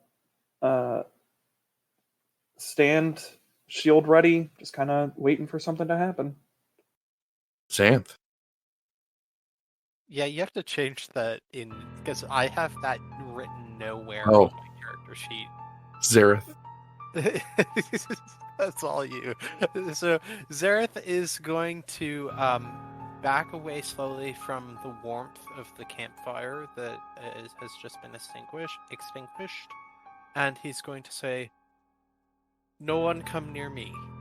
I'm a liability, liable to hit you." And he's just going to move there, and he will draw and ready his action with his scimitar to strike at anything that comes. What he can sense is within 5 feet of him. Okay. And he's going to keep repeating that like every 2 seconds. Just, nobody come near me. Okay. Stay away. Finn, your I'm turn. going to hit you if you come close. Can I see Bear Callisto? No, you can't see anything. I can't see anything. Magical darkness. I would have given inspiration, but Does inspiration have to see, or is it a hear? It's a multitude of ways. can I try to give her inspiration? Yeah, go ahead and plop that down real quick. Give me that. I'll give it a read real quick because I'm pretty sure you can. Because it goes through sound and other such things as well. Who can hear Yeah. you? Yeah, it's a creature who can Yeah. hear. Yeah, so you're good. Well, I will give her a note of potential, and it's an attack roll. I will pull out the lyre, play a very battle tune, like dun-dun-dun-dun-dun-dun-dun-dun, and say, "This thing has slobbered on me. Now you take a chunk out of it." You And- get a air grunt in response. And this is what you get. And Ooh. Oh, heck yeah. You want to read that out for the listeners? yeah, I was clearing my throat. Immediately after the creature rolls the bardic inspiration die added to the attack roll against the target, the moat thunderously shatters, and the target and each creature of your choice that you can see within 5 feet of it must succeed a Constitution saving throw against your spell save DC or take thunder damage equal to the number rolled on the bardic inspiration die. Okay. Ooh, okay. Is that the end of your turn? Yeah, because I'm not even going to try to attack it. Okay. Well, it is looking at you. At me. Well, it's coming for you. Of course it is. All right, so we're gonna do multi-attack. Oh, I didn't type that right. 1 second. Almost so close. I would have taken that. That's a 1. Yeah, That's a 24 to hit that still Oh. hits. Rip. and an 11. That doesn't hit. All right, so here we go. Pseudopod attack. So you're going to take... Oh, this one's going to hurt. So that's 10 damage. And I die. Are you down? I had 10 HP. Oh, thank God. Okay, well, here's what we're going to do, because unfortunately you still have a d6 of acid coming towards you. So that's another 4 damage. That's a failure. Right?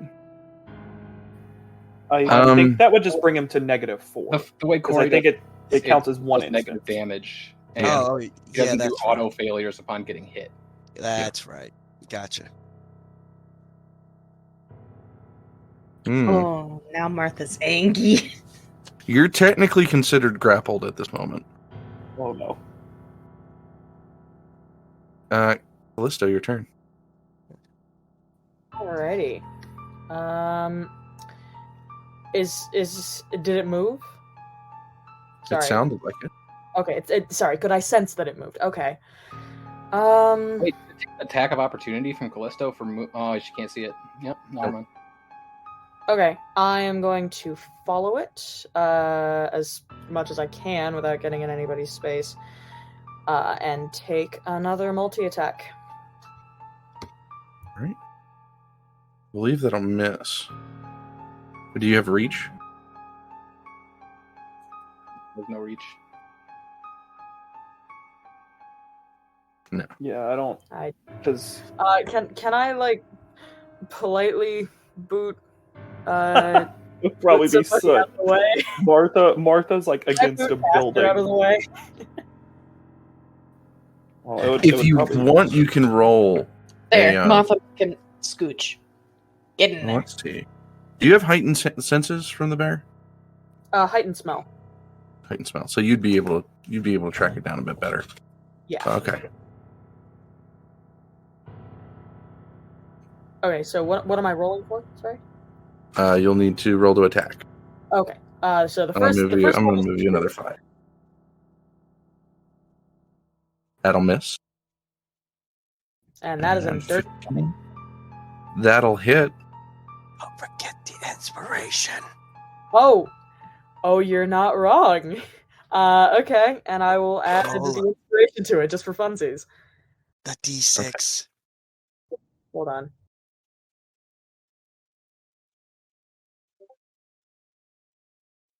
Okay. And then damage, of course. Okay. Now it must make a Constitution saving throw too. Against what? What would the condition be? For the attack, it'd be a spell save 13, but it'd be because of my If it doesn't make it because of his bardic note, it takes thunder damage. yeah. Equal to the 3 that she rolled. Yeah. Okay. That's a meaty hit there, Callisto. Thank you. It's almost like a. That's a 19 to save. Oh, It made it. So 15 damage. Let's halve that, shall we? So what's half of 15? Do you round It would down? be 7. All right. Finn takes 7 damage. It will take 7. Oh. So it can. So Well, I have I'm no- dead.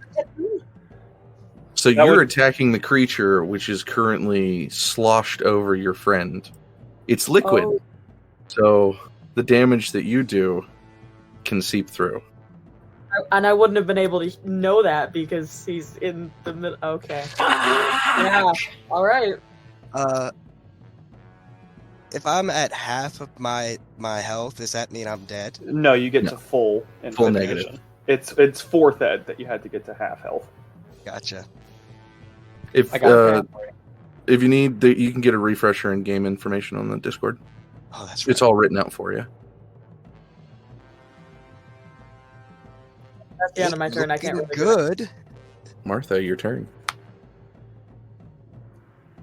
Here's the thing. I want to meta and not hit him. But But we I'm don't not- know. I'm sorry. Gotta I use heard- that crystal heard him real out. quick. Okay, but first off, does she still have a vague idea where Finn is? Yeah. Okay, then no, wrong one. Mother's protection again. You get +2 to AC, honey, before she eats with 1 force damage. It will be nullified because you can't half force damage. At least not 1 point of it. So nobody will take damage. It's basically using your friend to disperse damage. Could we hear Finn go down? Like, I know we couldn't see it, but can we tell that Finn, like, we would have heard him, like, Yeah, you probably heard and the then it loot. hit the ground. Yeah, and then the loot hit the ground. All right. I got an idea, boys. Well, at least he has a fluffy bear trying to, like, lick the thing off of it. Gurgle, gurgle is all you hear from that.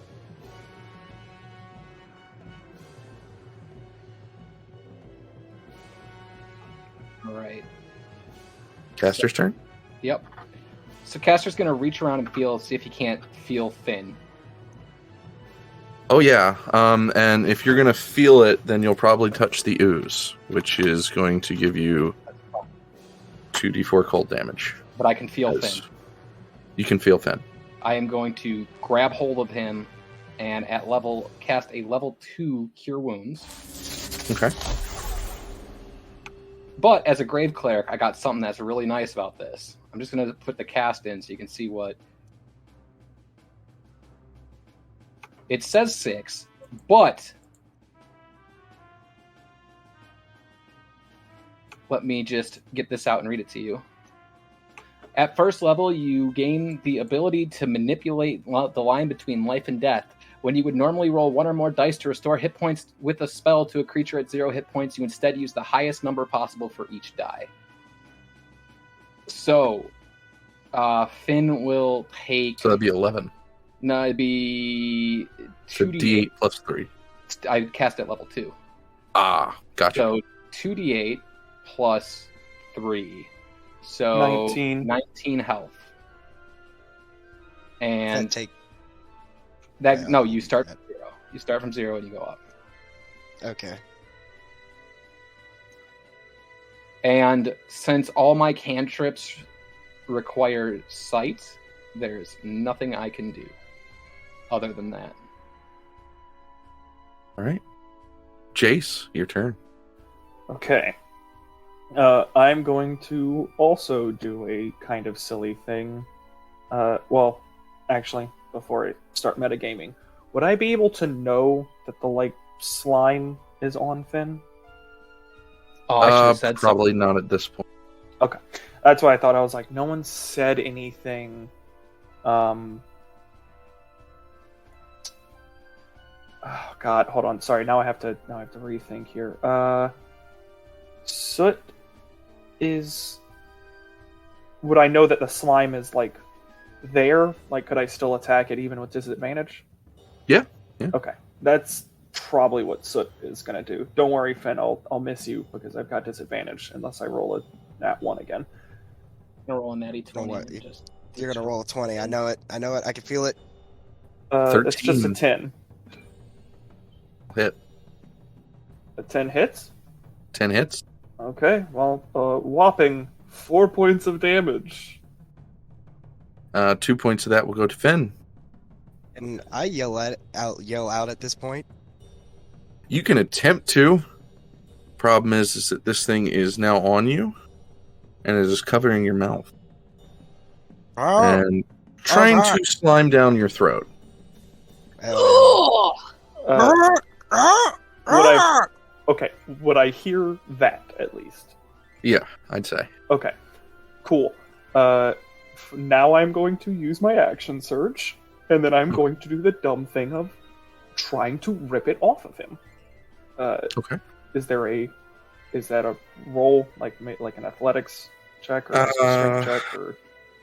Let me see what it says about its ability here.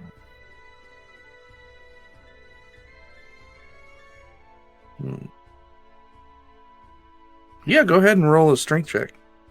Okay. Oh god, I can't roll in combat. Cool. That's a 5. You know what? I think that's okay. So here's what's God. going to happen. So you're going to try to pull this thing off. You're going to take it from Finn, and it is going to attach to you directly. You are Okay. encased, blind, and deafened. Okay. Is Finn off? Is Finn safe? Finn's safe, correct. Okay, I've done my job. Alright. And now punish me, Daddy, with that cold damage that I take from touching the slime. Oh, yeah, that's right. 6 damage. Okay, that's the end of my turn. That's all I can do. Zereth. All right. The least I can ask is if there is a way of sensing the positions of various things, whether it's cold air emanating from the creature, or if it's the vibrations of Alex in bear form, her huge her huge bear form against the concrete or the slate tile or whatever the floor is made of. Do you have blind sense or blind vision? No. Then no. Especially with as far away from it as you are. 'Cause Okay, you purposely, so she's like, not step big enough back. to make that big of a shake. No. And, Plus, it's all magical darkness, so it's all like the pitchiest black of black that you can think of. Oh So yeah, it's I'm sandal barefoot, so I'm just feeling out the vibrations of like when she rears back and okay, so I'm getting nothing. So I'm still going. I'm liable to hit you. Stay away. And I'm frightened. We all are, I dear. am sad, frightened. Like I don't know what's going on. He's like a scared puppy. I'm liable to hit you. Is that the end of your turn? I'm going to ready my action to attack with my scimitar anything that comes within 5 feet of me that I can sense. All right. If you don't have it, gain inspiration. Okay. Finn, your turn. Don't attack the slime. It makes you take half the damage. Someone else has got it on them. How do you know the technical? I guess that's right. How would I know? How would I explain this? Hold on. It hurts you too. They're just trying to attack When you slime hit on me, a you person. also. Yeah, I when assume you it's not even. Stop hitting me! When you hit the slime, you hit me when it was eating me. Now someone else has it. And I will give Callisto another bardic inspiration, my last one, and pick up my lyre, and instead of a battle tune, it's more like a frantic. All right. And it's another attack potential attack roll, or it could Hell be yeah. anything. It just depends on what you do. Okay, thank you. And that's my turn, because I have to see to do all my spells, so I can't see it.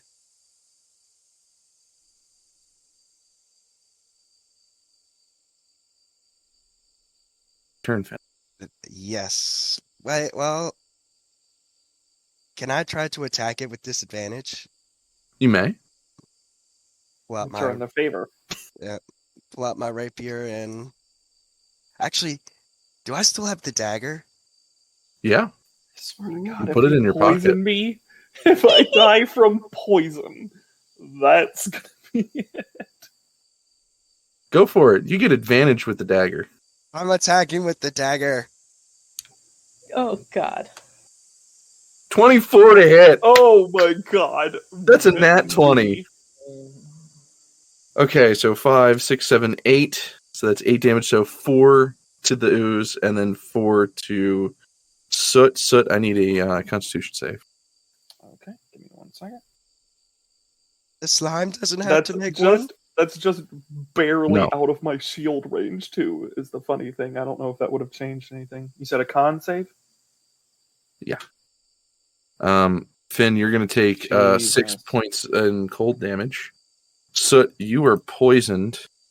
You are immediately going to take 3d4 poison damage. Rip. So another 4 points to you, Soot. Okay. I'm just bloodied. Just barely. That will happen for 4 rounds. Oh, boy, that's going to happen fast. Okay. Do I get is it just the one con save, or do I get another chance on each of those? Just one save. Okay. Then the damage, and then it'll dilute itself over time, and then you won't have to Okay. take the damage anymore. Okie dokie. Callisto, your turn. I'm keeping this dagger. Okay. Does the slime need to take a turn? I think... Oh, yeah, the slime still needs to attack. Why did you tell him? I'm No. sorry. It's fine. That's fine. I volunteered for this. You're like the kid that reminds the teacher to cover like Well, all the tough, note stuffs well, on the wall. Fub tub. I was also gonna Fub say- tub. Wait, do I need to take cold damage from when I bit it last time? What evil god hates you today? Horrible aftermath. Roll twice on this chart. Both effects will apply. So, super ultra mega slice. You can I reroll unguarded? All adjacent allies of your target may immediately take an attack of opportunity against you. So, Castor and Callisto, you both are going to get an attack of opportunity. Finn, I think you're within that. Yep. Um, Do I get one because I am technically adjacent being grappled? the second won't do anything because it does not have bones to break.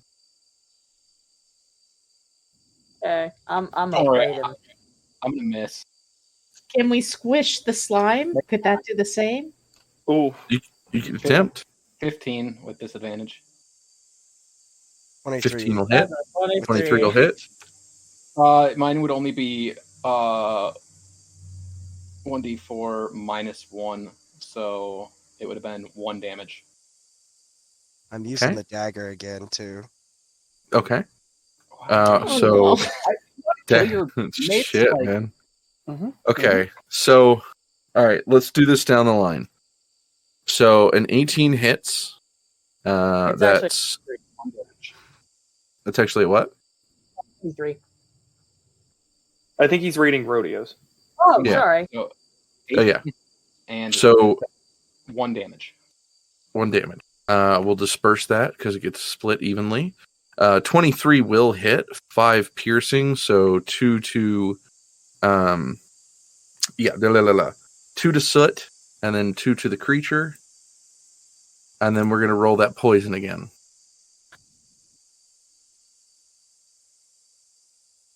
14. All right. So you're already infected. You've already failed. So this is just straight for the attack. You're going to have that continuous damage. It's not going to stack. But you are So going I- to take an extra 7 points in poison damage. I am still up. All right. This creature will take that. And so is the creature. Creature's second turn, multi-attack. Wait, Alex got a hit but didn't Oh. roll. Alex, I did 16? hit, and I got 6 piercing damage because it's a bite. All right. 3 and 3. I'm still up. Stay up Barely. Please stay up until my turn's over because I really want to do something that'll be cool and rad. Oh and my I god. want to roll a cool something with the DM. I want to run it by him. Otherwise, you might end up dying from my other move. That's fine.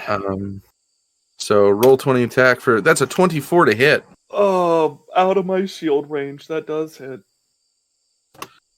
6 plus 3. That's 10 damage, and then we're gonna do a 1d6 acid. 14 altogether. And you're touching this thing, and it's very cold. So there is a 1d4 of damage. So 15 damage altogether. That will end its turn. I am down. That did it. I had 1 hit point. So now you're at negative 14. Now I'm at -14. That is correct. Jesus. If everyone Martha. could hold off on attacking it, that would be delightful. I'm sorry. No, you're good. It's my fault. Is it obvious to Martha that baby is hurt? No. Damn it. Yeah, It's on the it's other actually side of suffered. this bear in the darkness. Has anyone told Martha? Once again, I wish I could meta. Nope. I'm just- sorry. I will Ben- ask, because of the bear, does Martha even have a clean shot so that maybe I can save myself a death save? Normally that doesn't matter in 5e, but no, the DM It is a like big that. ass bear. Yeah. She is going to just take Jason and swap it like, get the fuck out. Move. Oh, you're getting in the cart? Oh, wait. Jason's already in the cart? Oh, he's safe? Yes. Good. She is Yeah. once again going to use Mother's Protection on... Who can she see? Wait, is it my turn? No one. Is it Well, based on not sight? see, but sense. Probably just Callisto. Oh, it would be Probably Callisto's Callisto. turn. We did skip Callisto as well. Yeah. Sorry, Callisto's turn. Yeah, I apologize because I Dare. clicked on This the is monster. chaos in the best way. Yeah, I clicked on the Yeah, monster, I love and then Callisto then reminded me the monster didn't take its turn, so I'm behind one. That's my fault. I'm sorry. Go ahead and get It's inspiration for your turn, Martha. Oh. Callisto, you go ahead. Cool. So I heard Finn yell about don't bite the thing because it'll hurt somebody, right? Yeah. Okay. I want to try something really random. Can I try as Bear to like jump on it and stop it from moving? Like not do any damage to Sure. in it, but like can I just jump on it? Yeah, sure. Just Okay. jump on the corpse on the ground. You're Yeah, gonna do it. crush it. Oh god. No, I don't want to. I No, don't. go I ahead. want it. Okay, I Yeah, can't shit. tell if it's there. So like, You're good. so what do I roll for that? No, just use your movement. Go ahead and pounce. Do an athletics. Okay. Body slam. Just get in there. For real. Poison back here. Oh, this is Yeah, fun. just get in there. Okay, hold on. I have a +4 to strength in this one. Ooh. You want me to just go ahead and check one of these boxes, Corey? No. That's a 10. 10 will do it. You'll pounce right on it and what feels to be a human body. Now, I looked this up. Do you know how much a black bear weighs? By the way, Brown so, bear. 500? no, Some I- males and females have been known to weigh up to about 500 to 600 pounds. brown bear's about 1,500, I Well, think. if that helps. The female Ooh. usually bigger. Yeah, females anywhere between 150 to 350 pounds. Okay, I'm not trying to body slam it. I'm trying to hold it in place. That's fair. And am I mean- large. Yeah, you are a large creature. That's what I'm saying. So like, to be in his place, you'd literally have to step on him in some way. Step on me. Thanks for made. So you are restrained, deafened, blinded, and unconscious. Yep, it's all good. As long I still got my hopes up still, because I still have these 3 beautiful boxes left unchecked. So, Love you, Jace. oh, that's all good. You touched it. Yeah. Oh, I thought you were talking to me. I was like, I already did that. I already did that. 5 cold damage to Callisto. Also, did I take damage last time I bit it? Because I don't think we rolled for that. Yeah. Okay. I what believe was- so. If you bit it, you should have had it through the mouth. I think. Yeah, because I told you about the brain freeze, correct? Yeah, but that was the first time I bit it. The second turn, Oh. I don't think I did cold damage. Okay. I hate to shoot 7 myself. more. Okay, cool. I don't think any of us who did the opportunity attack took the cold damage. I did. No, No. Oh shoot! I haven't even been calculating. I've been using my own hit points instead of bear hit points. Whoops. Okay, well, good. Okay. Martha, your turn. Okay. She's going to move up one. She's feeling around. Who we got here? We got... Bear, Finn, your cart. Okay. You got I'm Zereth trying in to the think corner. who needs the most help right now. Who could it be? Zereth in the corner going, "Don't come close. I'll hit Not you. that sweet. I'm dangerous." Touchy. I just see like him like doing the wax on, wax off, like don't come close to me. Okay, I think I'm going to give a bear extra bear. And also she is unfortunately going to. Can she hear like the sloshing at the very least? Not at this point. It's not really moving. It's found a target. Callisto, where the fuck is it? Roar where it is. Can I roar? Yeah, sure. Please. I roar. No, do it though. You have to do it though. Oh yay! Thank you. See, you're good at bear noises. Does that count as an Eventually I will action? be better. Or It depends what you're doing. The Mother's Protection, proficiency. I think no, that's as a bonus Clerical action. Blast. Is there an amount of times you can do that per day? I don't think so. That seems. It is technically just until the next turn. Like Shield of Faith is a comparable thing, but Shield of Faith like lasts Concentrate and doesn't spell. take like action economy. That's the only reason I think that this would be balanced that way. We might have to look into giving a cap. But for now, I think we're suffering enough. I'm gonna ask DM for rule of cool on my turn. Okay, so can she still clerical blast after she does the roar XD? Yes. Pew! 19 will hit. 8 force damage. 4 to Soot and 4 to it. That's one. You don't get failed death saves for taking damage. Do you not? No, check out rules. It's rule number Oh, okay. 8. Great. Never mind then. DM. Yes. I'm gonna run something by you. Rule of cool, okay? Okay. Because otherwise, I'm gonna use my turn healing again. Okay. My rule of cool, I want to ask, and I'll burn my inspiration if you let this happen. This is an ooze, so it's gonna be made a lot of water. Can I reach in and cast create or destroy water on it to do like some vicious damage to it? No, I'm going to say no on this one because it is classified as something different than what it's made out of water. It doesn't substantially state. It's ooze in some way, but it could also be things like plasma or What tar is what I'm imagining it, which isn't. I don't think tar has water in it. I don't know. Maybe it does. Well, I mean, I tried. Yeah, you're good. I mean, that would have I mean, been very cool. I'd like to let you do that, but it just doesn't fit enough. Also, I'm dying. Yeah, well, the thought I was if I could rule of cool it and just get it off you, and then I could tend to you afterwards. That's fair. So what I will do to do action economy in a good way to make sure you maybe don't die. Because we need to kill this thing, and you're just going to keep taking damage. That's correct. So, since I am right next to you, this is going to require me touching you and the ooze, so I'm going to take my damage. I will touch you, and because I'm a Grave Cleric, this is a bonus action for me, and it's a cantrip, so I can still cast another spell. It's an action. I will spare the dying on you. Thank you. You are 0 hit points and stable. Reset the timer. Yep, reset the timer.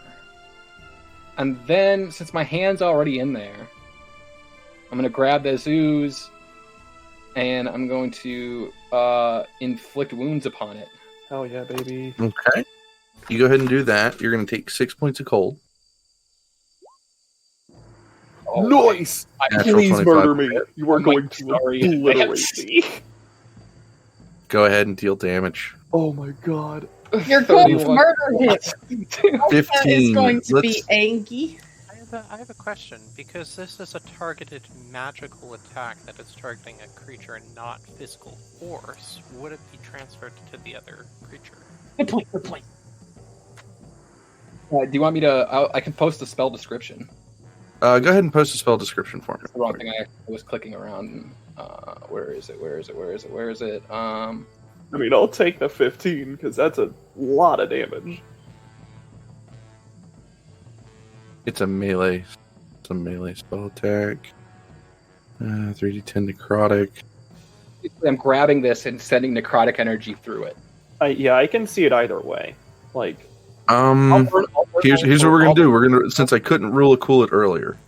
I was gonna say I'll burn my spend that inspiration. Yeah. And So you can do it to only 31 damage goes right to it. It will bubble and sizzle off of soot. Will the darkness go away? Yes. Sweet. Can I just say I'm going to immediately cast a Cure Wounds on Soot? If you hadn't killed it, I would have just grabbed it again, and we'd just start this whole just story. keep trading it. Yeah. So gain 11 hit points because you're at 0. So gain 11 hit points. Cure Cool. Wounds. I'm gonna go ahead and second wind too while I'm at it. We I almost level rolled up an from accident. this DM. We suffer. Maybe. What See. was that? Is everyone Is it corpse here? Huh? Is corpse here? Is there something I can study of it that's remaining? It literally fizzled into the air. I was just Kinda wondering I could put it in a beaker or something and study it later. So, Finn, the first thing that you're going to notice is that fire's going to come back. Ah! That's 1 point of fire damage. You're And good, since, though. Since I got near Zereth, does he attack me? No. Well, Well, the light's Zare, back. yeah, Zare can see. Okay. Soot is going to first look at Finn, probably spit out any of the tar that's in their mouth, if there is any. No. Are you okay, Finn? I tried to help you. Didn't go well. He's patting himself up, like from the fire. It's like, yeah, I'm okay. I'm sorry. Not to be that guy, but I think there's 2 more instances of poison damage that Soot has to take. Oh, that's fair. I'll hold on. Oh wait, I don't know why I'm sitting there like going back. Let's Okay, not so out again. Oh, I'll take it. Oh, wait, what? You put the period here, so it didn't work. So there's 8 for the first one. Then the second one will be 7. I'm up with 1 hit point, baby, because I got that second win. Do I know more about this dagger now that I've used it? That dagger is going to tinge into darkness. Looks like you used all of the limited abilities that this dagger had. All right. God. Honestly, Finn, if I had any more energy right now, I swear, I'm glad you're okay. Put that dagger up. Please, give it to Castor, throw it away, put it in the fire. Something. Castor's gonna hold a hand out. Please. Please. Stern father, Castor will hold a hand out. But Put the hand forward again when you say but. dagger. And he will motion again, this time more like he's doing the give. As a favor to me, the person you just stabbed and viciously poisoned twice.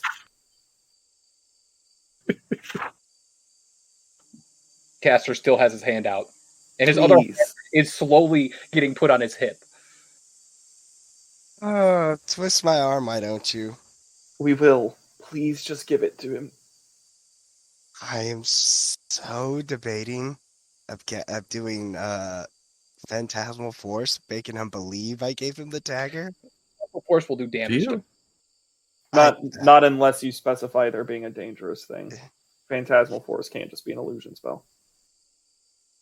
Magic is still up, by the way. I haven't used any concentration spells. And it has not been 10 minutes. So All right, fine. He'll make sure not to put the bladed part down, but he'll hold out the handle and to Castor. Castor will grab it, Thank you. retrieve a bag from inside of his backpack, stuff it in the bag, tie it off, and put it back. Snuggling Callisto in bear form. Who's a good bear? Who's a good fluffy bear? I'm so proud of you. You were so strong. You kept us all safe. Such a good girl. And she like squishes the bear's cheeks. She doesn't like vocally respond, but just kind of like rolls. Happy bear grunts. I can attest to the strength firsthand. Quite a few good swipes in there. Soot is gonna pull out a journal and start writing on a piece of paper. Okay. Callisto actually comes over and like nuzzles you, Soot. Soot will accept and continue writing. Oh, goodness. Well, that certainly got our blood pumping. What was that? Some kind of slime or something. Like as soon as it Couldn't see it. It sounded squishy. tried to eat me, or like I don't know what, like try to make me eat it or something. I felt Oh, definitely a slime or some sort oozy or gooey thing. it was I viciously haven't seen cold. them often. Ooh, cold. Oh, yeah. You ever sneezed when it's like cold in winter and a booger lands? It's super cold.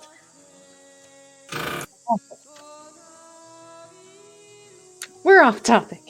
I'm trying to... I'm going to sit down in the cart. Same. About all of you, but I think we have all earned a nice big drink. Oh, if you want, I can scrounge around and see if I have anything in my secret stashes in the cart. I'm going to go just outside the gate. Castor's letting you guys know. He's like, I'm going to go just outside the gates and sit. Can you wait until we've had this discussion before you take off? The discussion of what we were talking about before that happened. I forgot. We were, yeah.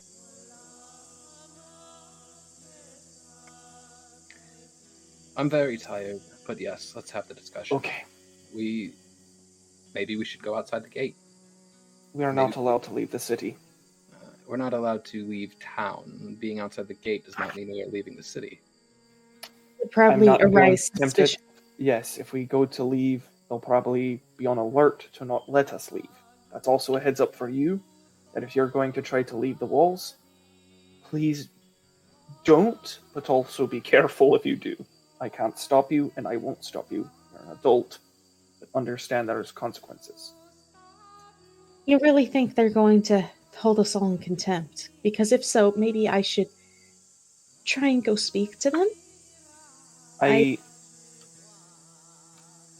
Go ahead, dear. I'm sorry.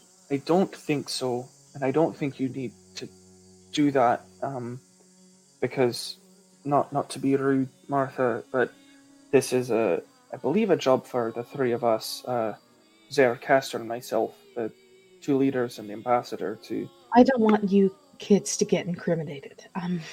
It's not nice. It's not pretty. Right, but there's no need for you to go... Because, the way that I'm imagining things, when there's suspicion, they'll look up the guild charter, they'll see your name. Either everything is fine, and it's okay, and there's no need to go talk to anyone, or there are crimes still on your record to which you can be punished for, you go speak to the guards, you get arrested, then we still get arrested, and you did nothing but get yourself arrested a few days earlier. That's what I'm envisioning. If I could just take all your sentences for you, I would, but I doubt they'd allow that. I have Kingdom is so up in the legalese. Maybe there's a statute of limitations. That's what I'm saying, at least with Martha. I assume, unless she did anything terribly heinous. I didn't do anything terribly heinous, no. Okay, that's fine. Too bad. Maybe steal a few booze, but I was young and stupid. Nothing. That typically tends to be no more than 10 years, unless you're going on a truly tyrannical governmental system.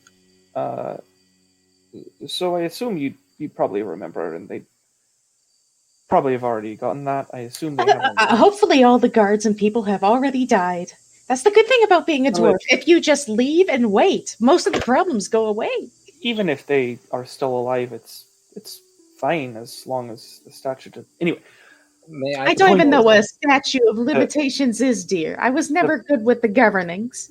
That's fine. The point is, I unless your crimes are terrible, you don't have to worry about them. Why do they have a statute of limitations? Where is it? Listen, fair. The problem that we have the most right now is that they want Jason's body. Oh now, dear. Okay. I have an idea I would never put forward. Unless we're not killing him. He's no, my baby boy. We're not killing him. But perhaps Castor's looking down. He feels really dirty saying this. Perhaps there's another body that we could bring. That's a fair point. You say that like it's messed up. You haven't seen the stuff I have over these years. It feels disrespectful and dirty to the memory of the dead, but... Honey, corpses don't have feelings. They're already gone. Their souls are up flitting about somewhere. Also have another option that's, I think, less against your morals, Castor. We could just have Jason declare sanctuary at the Temple of Demeter, or another sanctuary, but since we know people in that one, he can just claim sanctuary, and then... Oh, I have an idea. Yes. Okay, so what did you tell them about Jason, about the body? Just that? I believe that we said that he died, and that we exhumed his corpse from the rubble, and that we performed last rites, and that you wanted me to bury him, because that was me trying to not give over his body. I have an idea. I did say I want to bury him, but given I'm his closest of kin, there's no saying that I didn't change my mind while you were gone. And maybe have him cremated.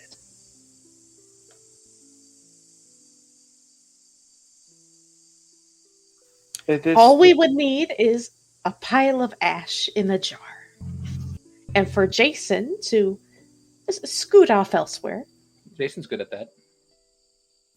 Yes, but this time you better be somewhere we know where you are. Right, Jason? Jason's out conscious. He's tired. Oh, dear. Does he even have the energy to do it? To be away? Then we can just have him declare sanctuary at the Temple of Demeter. And then... That sounds like we might... For the magical disease, they would have no other explanation than divine intervention. The church would vouch for us on that point. The church would also vouch that he died because of the disease. There would... They can't say were that. they? See him die. They weren't there. Yeah, there are other churches. They weren't there when he died, but they said it was fatal. You're right. So, but sweethearts, there are other churches. I actually went to the Church of Pentecost. Very sweet people. I was just saying, we can't have them. We know about Demeter. Like we know Marcia there, so and Castor has connections, and it won't implicate them because, as far as I know, sanctuary laws are basically as long as someone is kept within the sanctuary. So I think that keeps them out of trouble. It won't be a bother on them necessarily. It also looks bad on us for saying, oh, the man who supposedly stopped the dragon is now declaring sanctuary after he told the guards. After he said that he died to stop. So, well, you saw the way that man looked at me when I came in with my wings. Is it beyond pale that he would think that perhaps he was brought back by some divine intervention? But I actually, as odd as this sounds, I'm leaning to agree with Martha that she can go in and say that she was the boy's next of kin and she had him cremated and bring a jar of ashes, and maybe Callisto and I and Martha could all, cast some magic into the ashes to say one of their magicians to look over it so it looks like there was magic in it. And of course, I'm very good at doing the apology thing. Like, I'm sorry, I didn't know. I'm sorry, I didn't know you wanted to exhume the body. I'm sorry, it's just I was so close to him, and I hate to say I'm good at lying, but sometimes you have to be. That way, easy peasy. Lemon squeezy. Yes. I still say if we take Jason to the Church of Pentecost, we could just hand him over by a different name. Say, our friend here, he is exhausted. He needs a place to stay. I don't think it would be out of...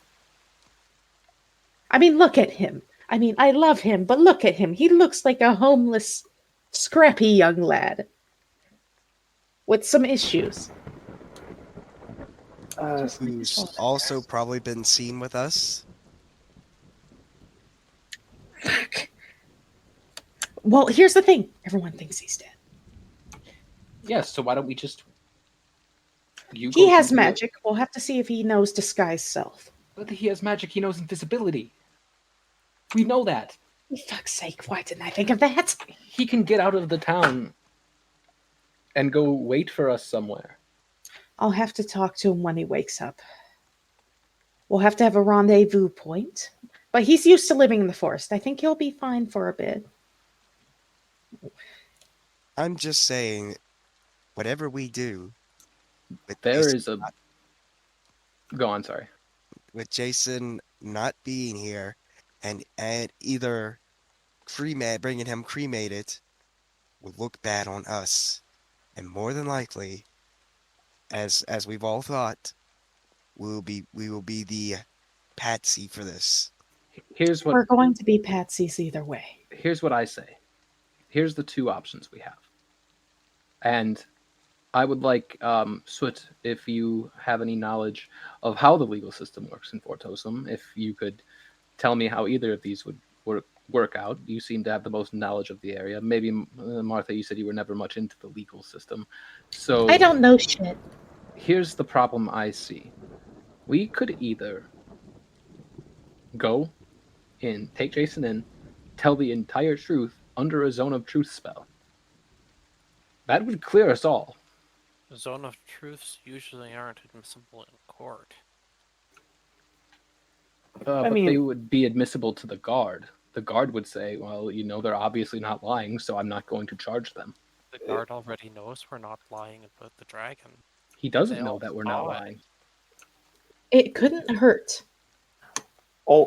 So the problem that's the more I think about it, I think it is better and more simple if we just bring Jason in and just essentially explain everything. Because the problem with lies is eventually the truth comes out, and then you have to backpedal the lying. You either have to dig yourself further or admit the truth.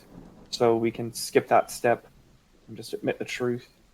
Bring Jason in, claim he was brought back through some divine feat, because I know how he was brought back. Okay. I prayed to Mordebjorn. That wasn't it. The thing about the Zone of Truth, though, is that it needs to be done by not one of us.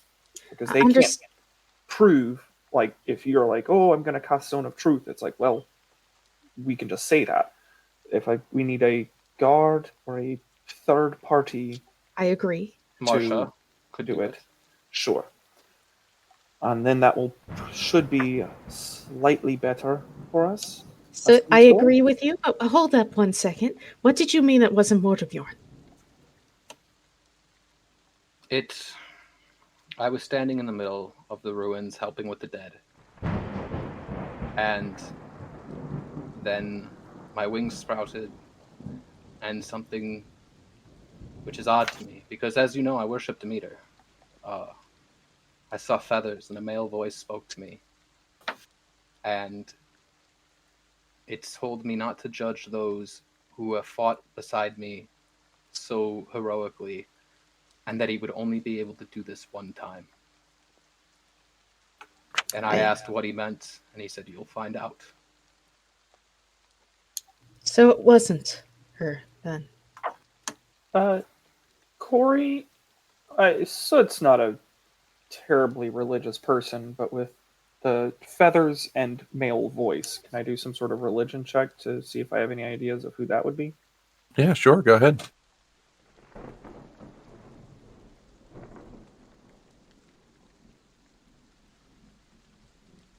Okay, yeah, that matches. 6. Maybe Chasser, Pelikos. There's Jessica, but she's a female. Maybe. And there, of course, is always Craig, the god of discord. Do you mind if I make a religion check as well? I made a worse religion Sure. check than Soot, the cleric. This cleric made the worst religion check. 5 and a 12. You guys get about the same information.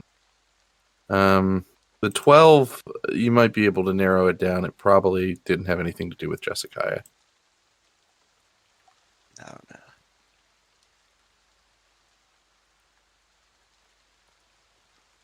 I have another idea.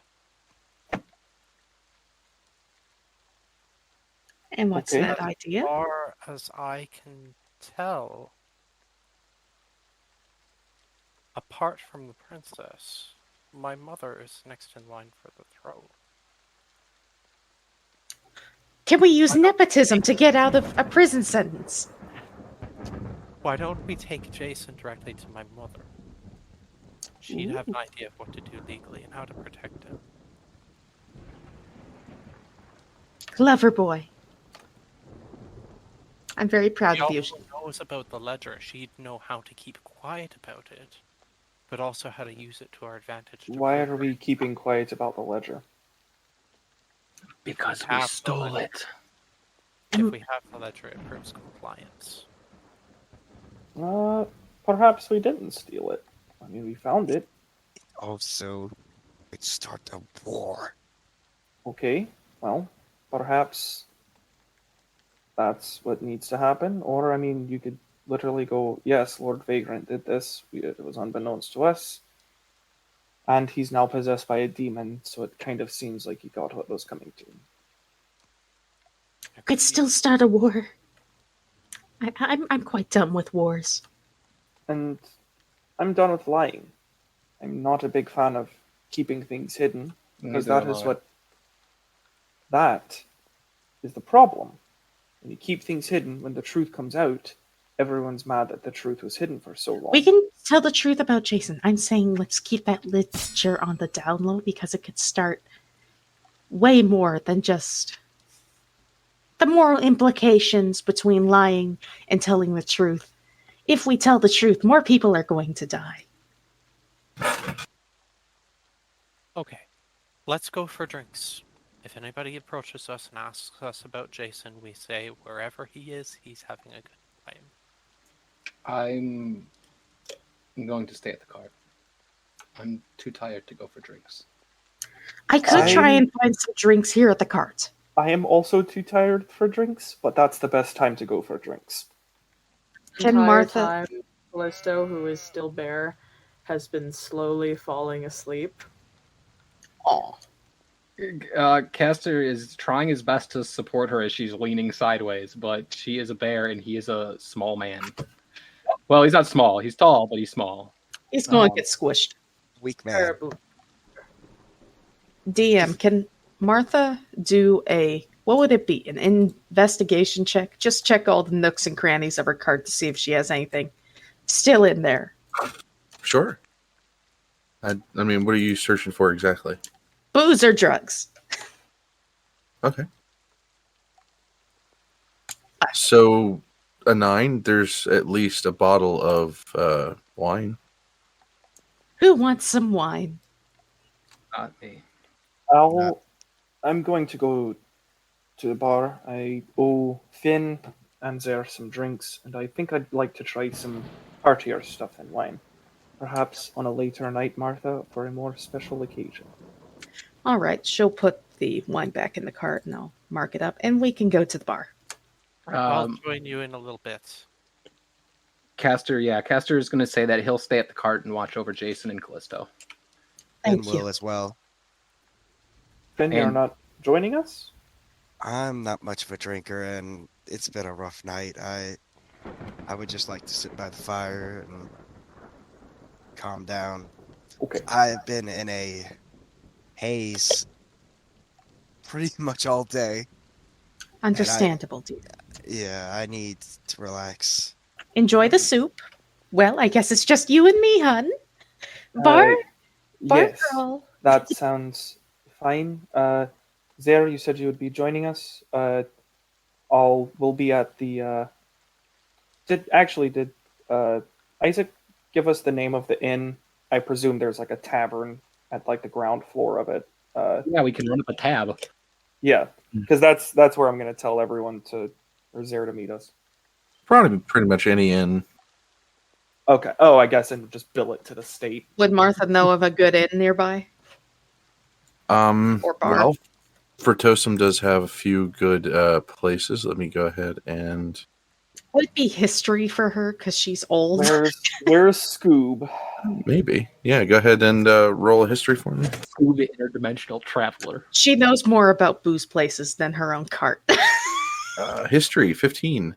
There's a place known as the Jungle Vine and Ales Horizon. We're going to Ales Horizon, dear. Wonderful. Okay. Thank you.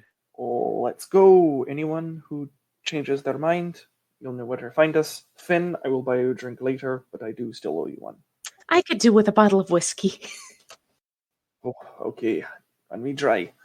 And Soot will actually, once again, take the proper 10 minutes to take off their chainmail and then go and civilian. If you're going to take 10 minutes, actually, Martha's also going to do something. Because she's upset and she's sad. It's time for friend. Pact of the chain, baby. 1 second. I need an emotional support, buddy. Always bring a designated friend.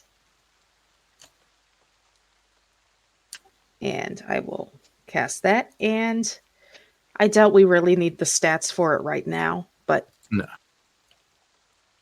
While you're taking off the armor, you see her do an incantation on the ground, and slowly it sort of comes into from a puff of like almost dandelion puffs, just poof, and you just see this fluffy, like absolute cotton ball of a little owlbear cub with these big eyes, and it's just sitting there.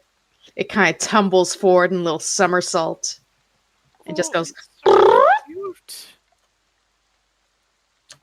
"Oh, Yeah, I don't hello, like that you Mr. keep Snuffles." I was thinking the same thing. Everyone say hi to Mr. Snuffles. He's my emotional support bear. Hello, Mr. Mr. Snuffles. Corey, do you want to voice Mr. Snuffles? Do you want me to voice Mr. Snuffles? How good can you do that? Perfect.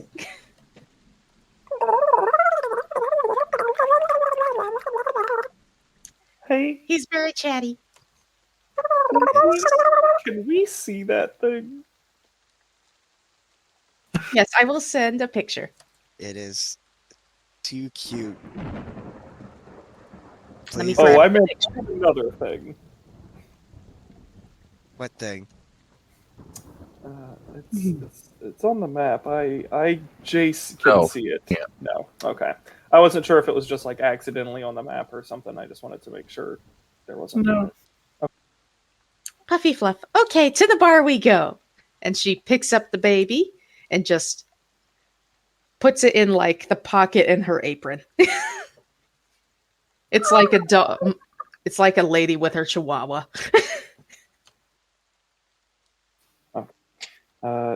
So Soot will actually, walk up to the bar.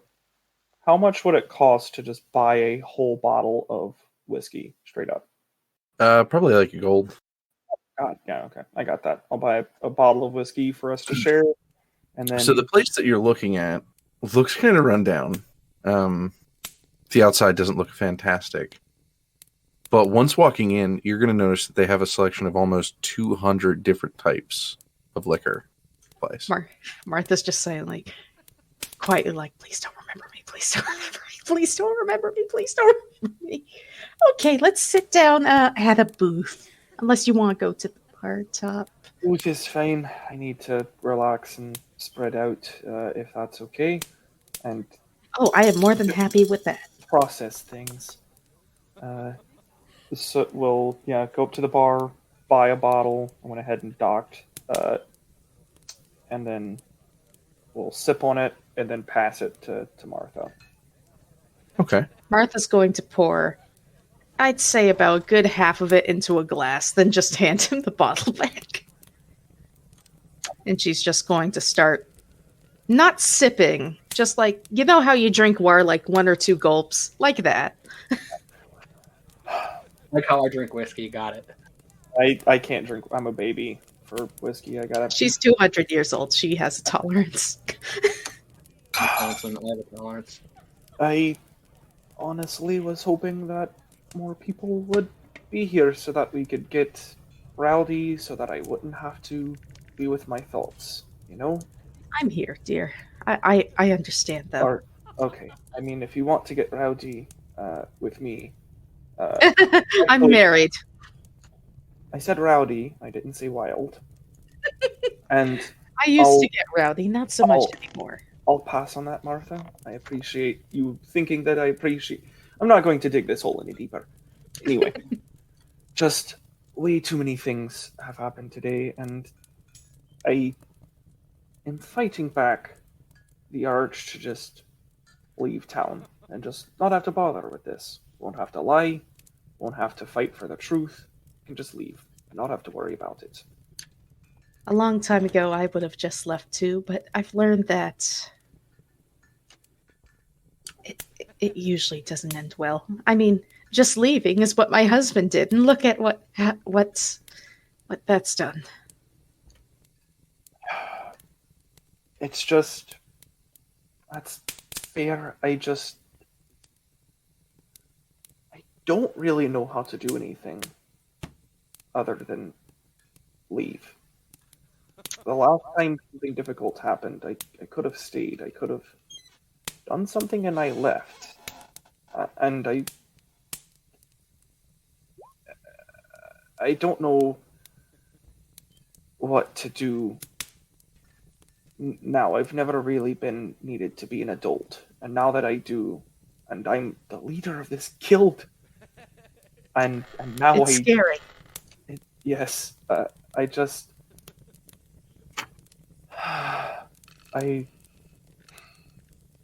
afraid I'm not a good leader. I'm afraid I'm not a good person.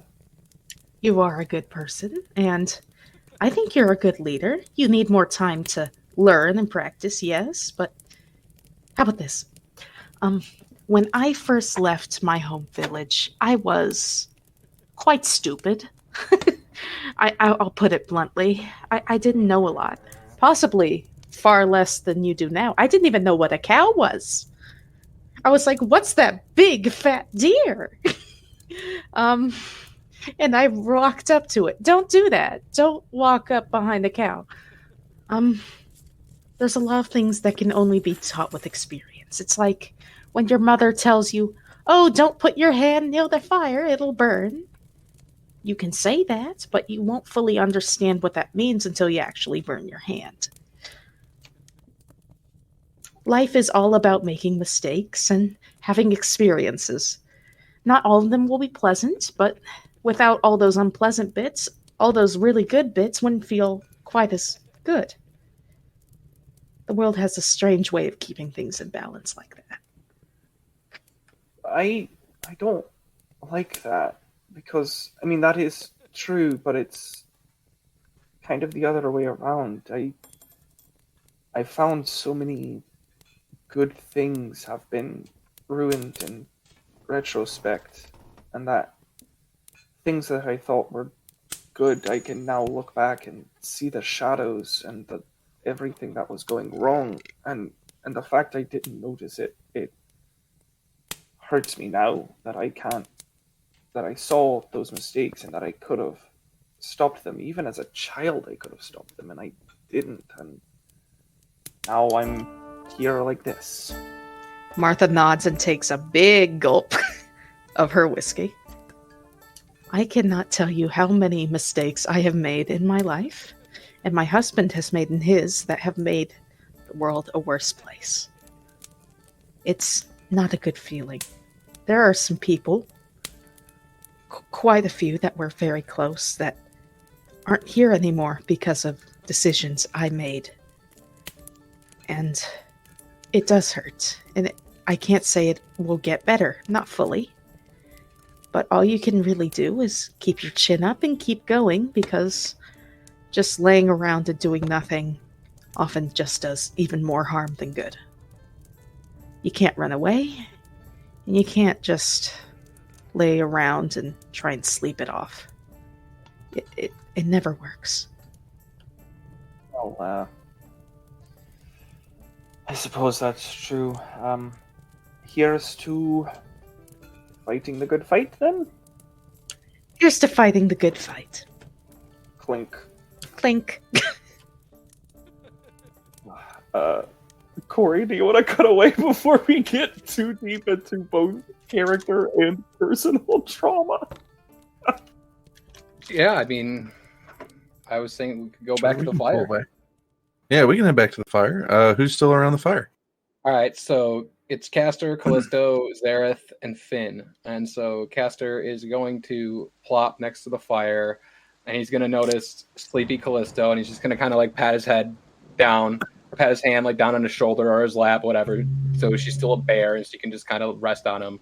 And then he's going to look to Finn and look to Zereth and just kind of sigh.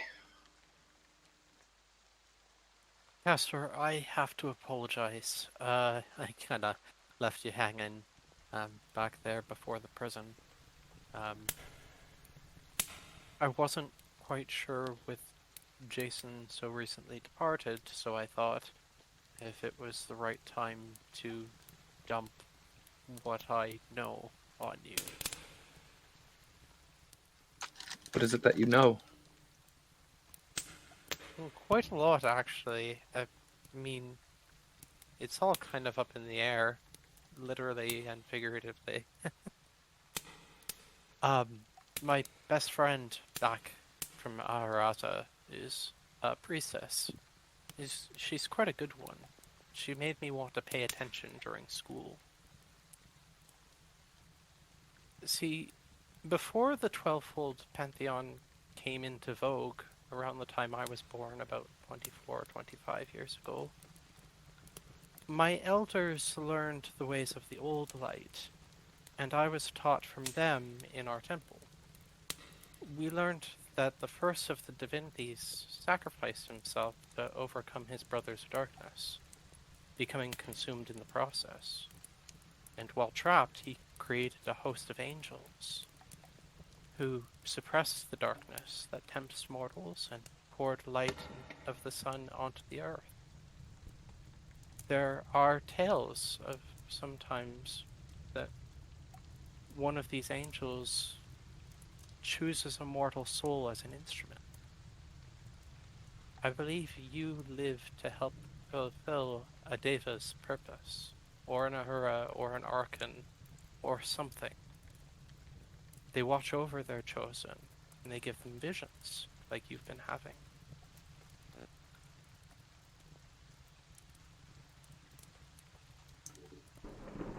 Have you ever heard of these angels, these beings?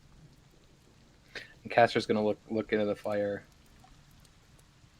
kind of bite his tongue a little bit. You ever heard of them bringing someone back to life? Heard of many stories, fairy tales, be it fairy tale real. I've heard of many things bringing people back to life. But I don't think that is your responsibility to pass judgment over life and death. I was told specifically not to pass judgment on this situation, but if I don't pass judgment, if I don't keep the balance, then I go against all my tenets, I go against everything I swore in. Zereth takes out a glass flower that he keeps in his vest. And he says, "Oh, Castor, everybody has a destiny. You're not so alone there. My power is perennials. Your power may be prophecy." Why am I chosen, though? I was nothing but a simple boy from whose parents didn't even love him enough to keep him. Oof.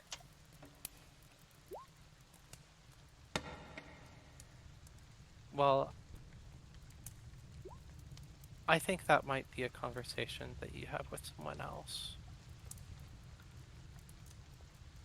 But hear me now. Everybody has a destiny. You're not alone. It's just your calling comes from a little bit higher up.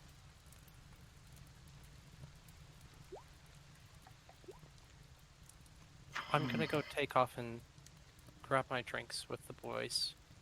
Yes, Or and rather, Soot and Martha. enjoy yourself. It would be good. Good for you. And then Castor's gonna, like, reach up and scratch Bear Callisto's cheek. As Zer leaves, Finn will say, "You know, I've read something different than what he's heard about what you may be. I don't know much, but what I do remember reading is that if whatever you are is here, the balance has shifted." So am I a danger to be around you then?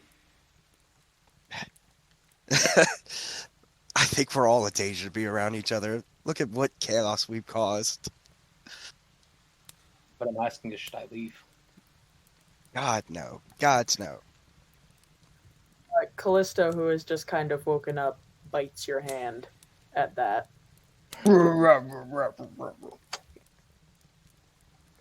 But if I'm putting you all in danger, why would I continue to do so? I'm not normal. Look at me. I draw attention. I see things. I made Martha see something. Castor, you are literally sitting and petting a person who's turned into a bear. None of us are normal, and you saved us in that last fight. You have continued to save others. You're not a danger. It is as Sir says. We could do better things, do good things when we're together. Better things together. I could feel it. I'm just having a bit of a crisis of faith and a crisis of self. Seeing Jason back to life. As Castor will smile a little bit and then look back down to the fire. As happy as that makes me, and then he'll look back up to Finn. As happy as that made me to see him come back. It's against everything I was ever taught. But meanwhile, whatever made me, whatever controls my destiny, whatever causes my wings, tells me not to judge and is doing that, how can I say no? And how can I stay true to my faith at the same time?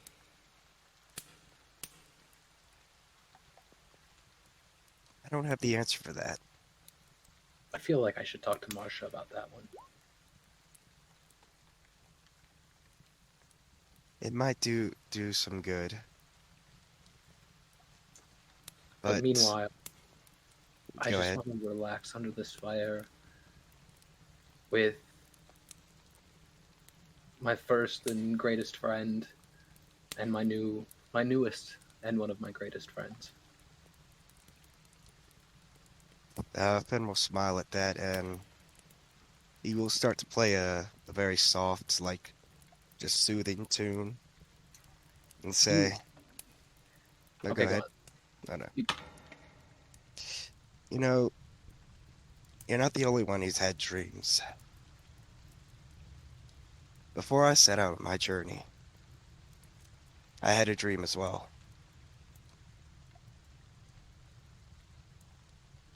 I don't What was remember much of it, but it told me to find what I was seeking.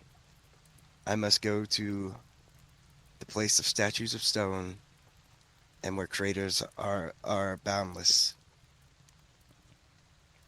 And it said to meet others who share my view and to forge bonds. Well, let me give you 2 bits of advice. Well, 1 bit of advice and 1 little bit of wisdom. It's something that I've only told Callisto to this point. My dream that set me out made me leave Tansem.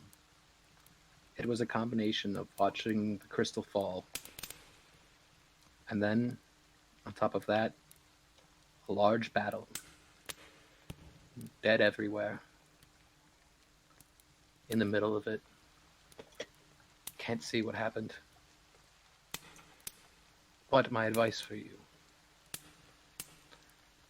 don't take everything that happens as your own fault. And I'm someone who could probably benefit from that as well.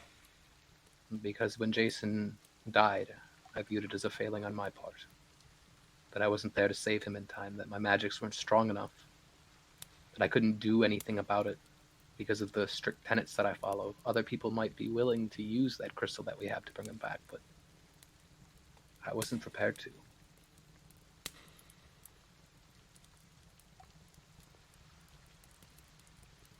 At this point, Callisto turns back into herself and just hugs Castor.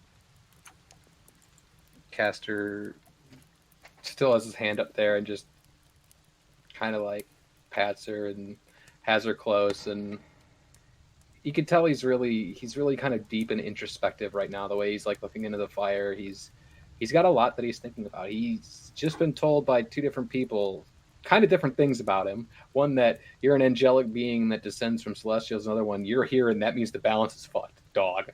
And it's like, okay, how do I handle this? And now there's the whole religion aspect thrown into it. So he's just gonna sit there, and I guess as best as he can, he'll just start singing a little, just along with whatever Dust is playing. He'll match his singing to it, and he'll be singing in Celestial, which I view as kind of like a Latinish language in this. So he'll be softly singing in a Latinesque language. And let's see. I mean, 18 for performance. That's not too bad. So soft singing in Celestial. Just trying to enjoy this moment, because with all the visions and with what they've just been through, this is probably just the beginning, and this will be a brief moment of respite for them and their crew. And the last thing, as Finn is playing, as we're having this whole nice moment, it'll be, can I have the dagger back? Absolutely not.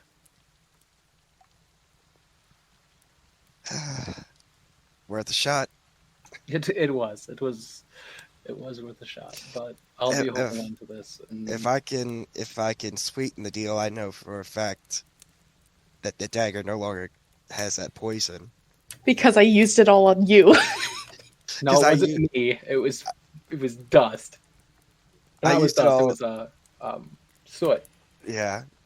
Apparently, when I hit Soot that last time, it used the last bit. As much as I would like to believe you, I'm still going to hold on to it, because Soot is the leader of our guild, and he asked me to do such.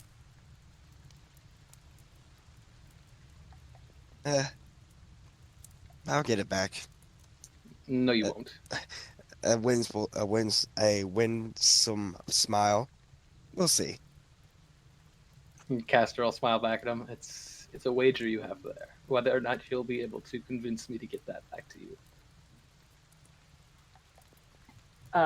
Callisto speaks up and like goes over to Finn and just whispers in his ear, "If you want help, I got you." I'm gonna perception that whisper right there. Do it, man. That's a 16.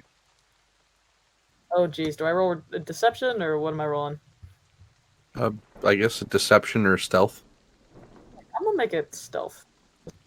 Because my dex is higher. No, it's not. Screw it. I'm gonna make it stealth anyway. Excuse me, Callisto? Sneaky. Just come headbutts on. me. Excuse me, Callisto.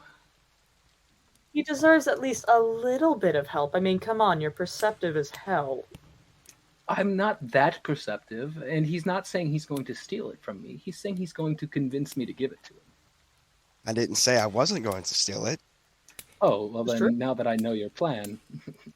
Do you? At least I'm no longer the one who's being suspected of stealing. Hello, Jason. Hey, Jason. How are you feeling? Tired, but okay. May I ask you something, Jason? Yeah, I guess. What happened on the other side?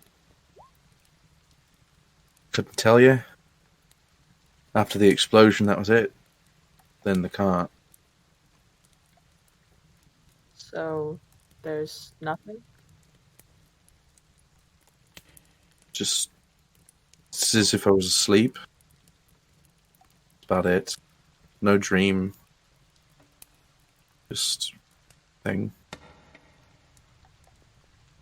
Well, that's tragic. No, it's okay. As far as it goes, it's not the worst thing that can happen, I guess. Do you mind if I ask another question? I'm sure I'm not really going anywhere. What was that crystal? How did you make the explosion? Well, the crystal's the last of the gifts that I had before I left home. It was a crystal fireball. It had 6 charges. I used them all at once and threw it in its mouth. I don't really have anything else like that anymore. That's probably for the best. I wish there was more that I could have done. I think we did what we were supposed to. We were a bit afraid it was big. But I couldn't. It was hurting people. So. There's a bit of a pause before Callisto says, "By the way, I'm sorry for causing such a fuss tonight and stopping us from going in after the dragon ourselves." You didn't cause a fuss. I respectfully beg to differ. I was the one who said we should all leave. It was a group decision to leave. The dragon said leave or die, and I didn't want us all to die. I know. My relationship with fire is tricky, considering the fact that I'm practically a fiend. Everyone's got something that they don't like. I suppose. It's nothing to judge you for. Not at all. Callisto, roll me a perception check. Okay.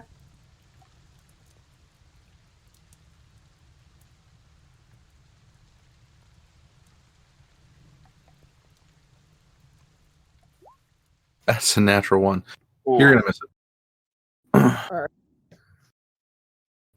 As I was saying, there's nothing you should be ashamed of. That That was a terrifying situation. I myself, I was quite scared in there too.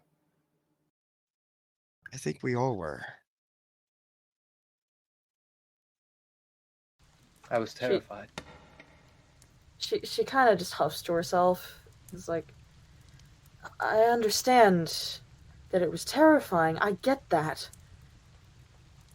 But I think it was a little more terrifying for me than it was for you, and I don't want to be a burden.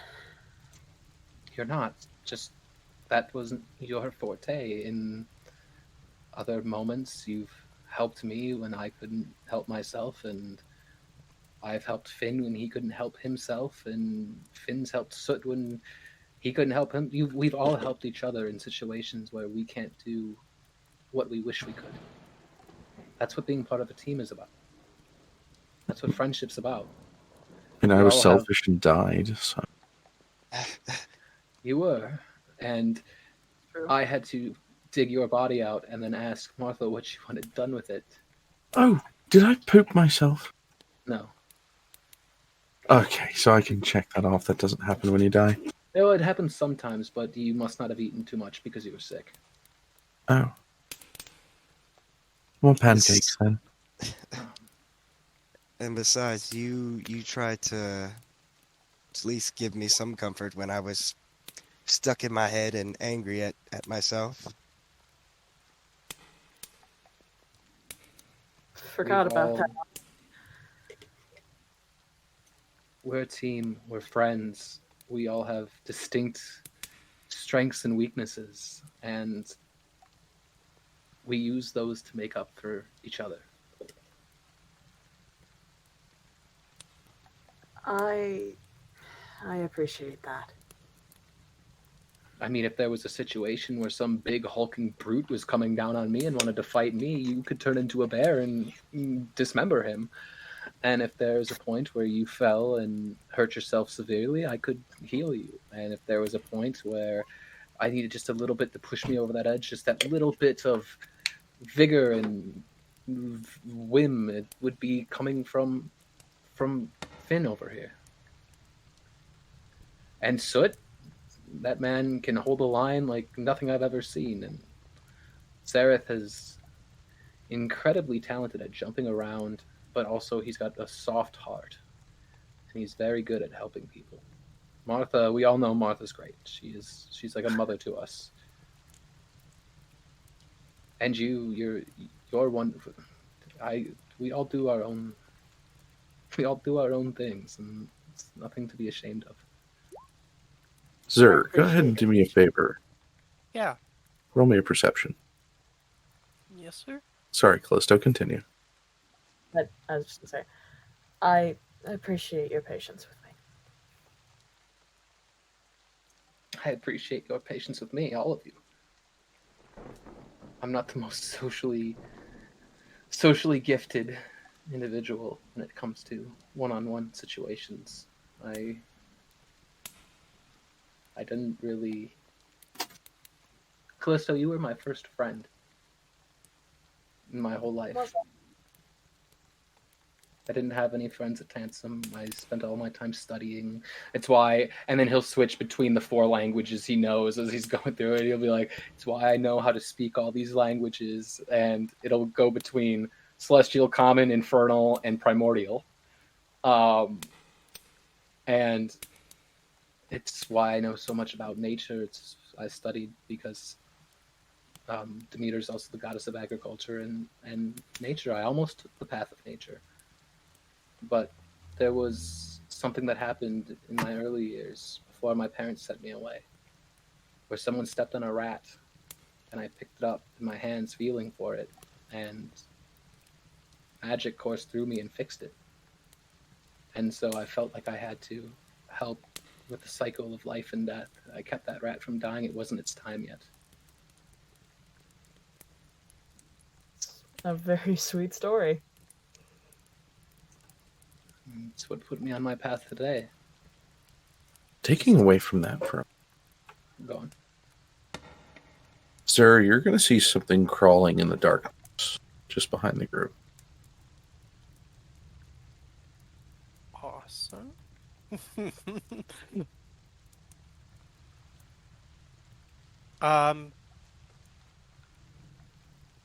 I had forgot when I intended on leaving. Can this be just as I'm leaving? Sure. Okay. So, Zereth will go to walk away, and somehow after all that conversation has taken place... If I may interject, maybe you went into the cart to get ready, get different clothes on or something, because we've been sweating from fighting. Yes. Okay. Thank you. That's perfect, actually. So I climb out of the caravan, and I'm shucking my vest, and I'm stepping down the step, and I notice something in which direction? To the south. Okay.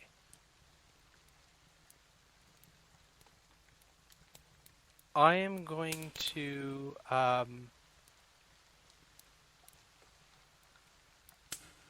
Finn is facing the fire away from me, and he doesn't have dark vision anyway. The people who are facing me are Castor and Callisto, who is now in her tiefling form.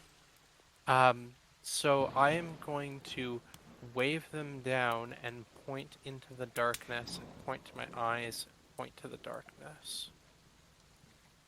I look at the darkness. Castor will focus in with his dark vision, blessed from his radiant soul. Okay. See if you can see anything.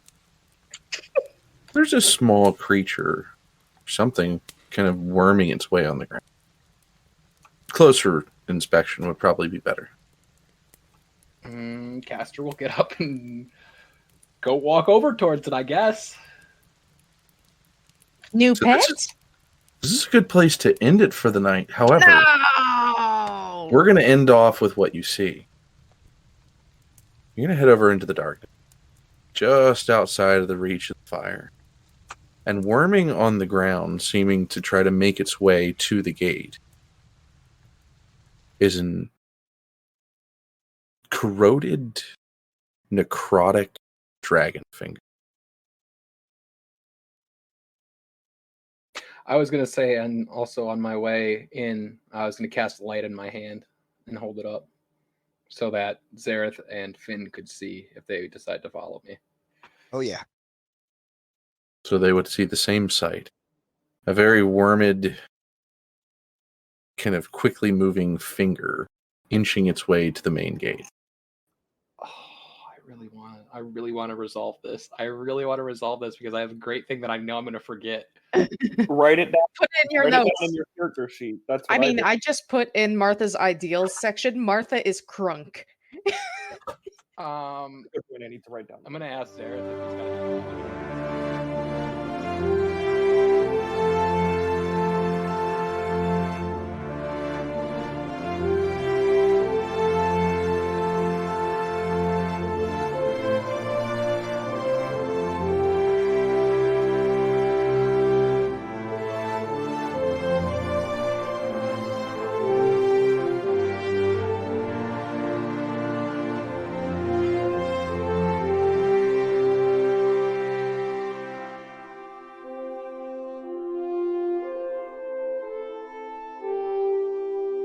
Hi, I'm Max, and I play Castor Sideris. I just wanted to thank you all for coming and joining us on this wonderful episode during our journeys in the land of Incendium. Please be sure to follow us and subscribe on iTunes, Podbean, and Google Play at Opportunity Roll Podcast. If you wish to level up, you can head on over to our Patreon. Check some of the cool magic swag we have awaiting for you. If you want to interact with us and see more stuff, go check out our Facebook and subscribe to our YouTube at Opportunity Roll. And if you want, you can contact us or ask us any questions at opportunityroll.podcast@gmail.com. We'd like to thank Sirenscape, as we use their sound sets to enhance your experience. A full list of sound sets is available in the description, along with where to download the software. We would also like to thank Kobold Press, as we use some of the monsters from their Tome of Beasts to help keep the players on their toes and enjoying the game. Thank you, everybody, so much. We really enjoy having you all along for the ride. And remember, keep your opportunities open.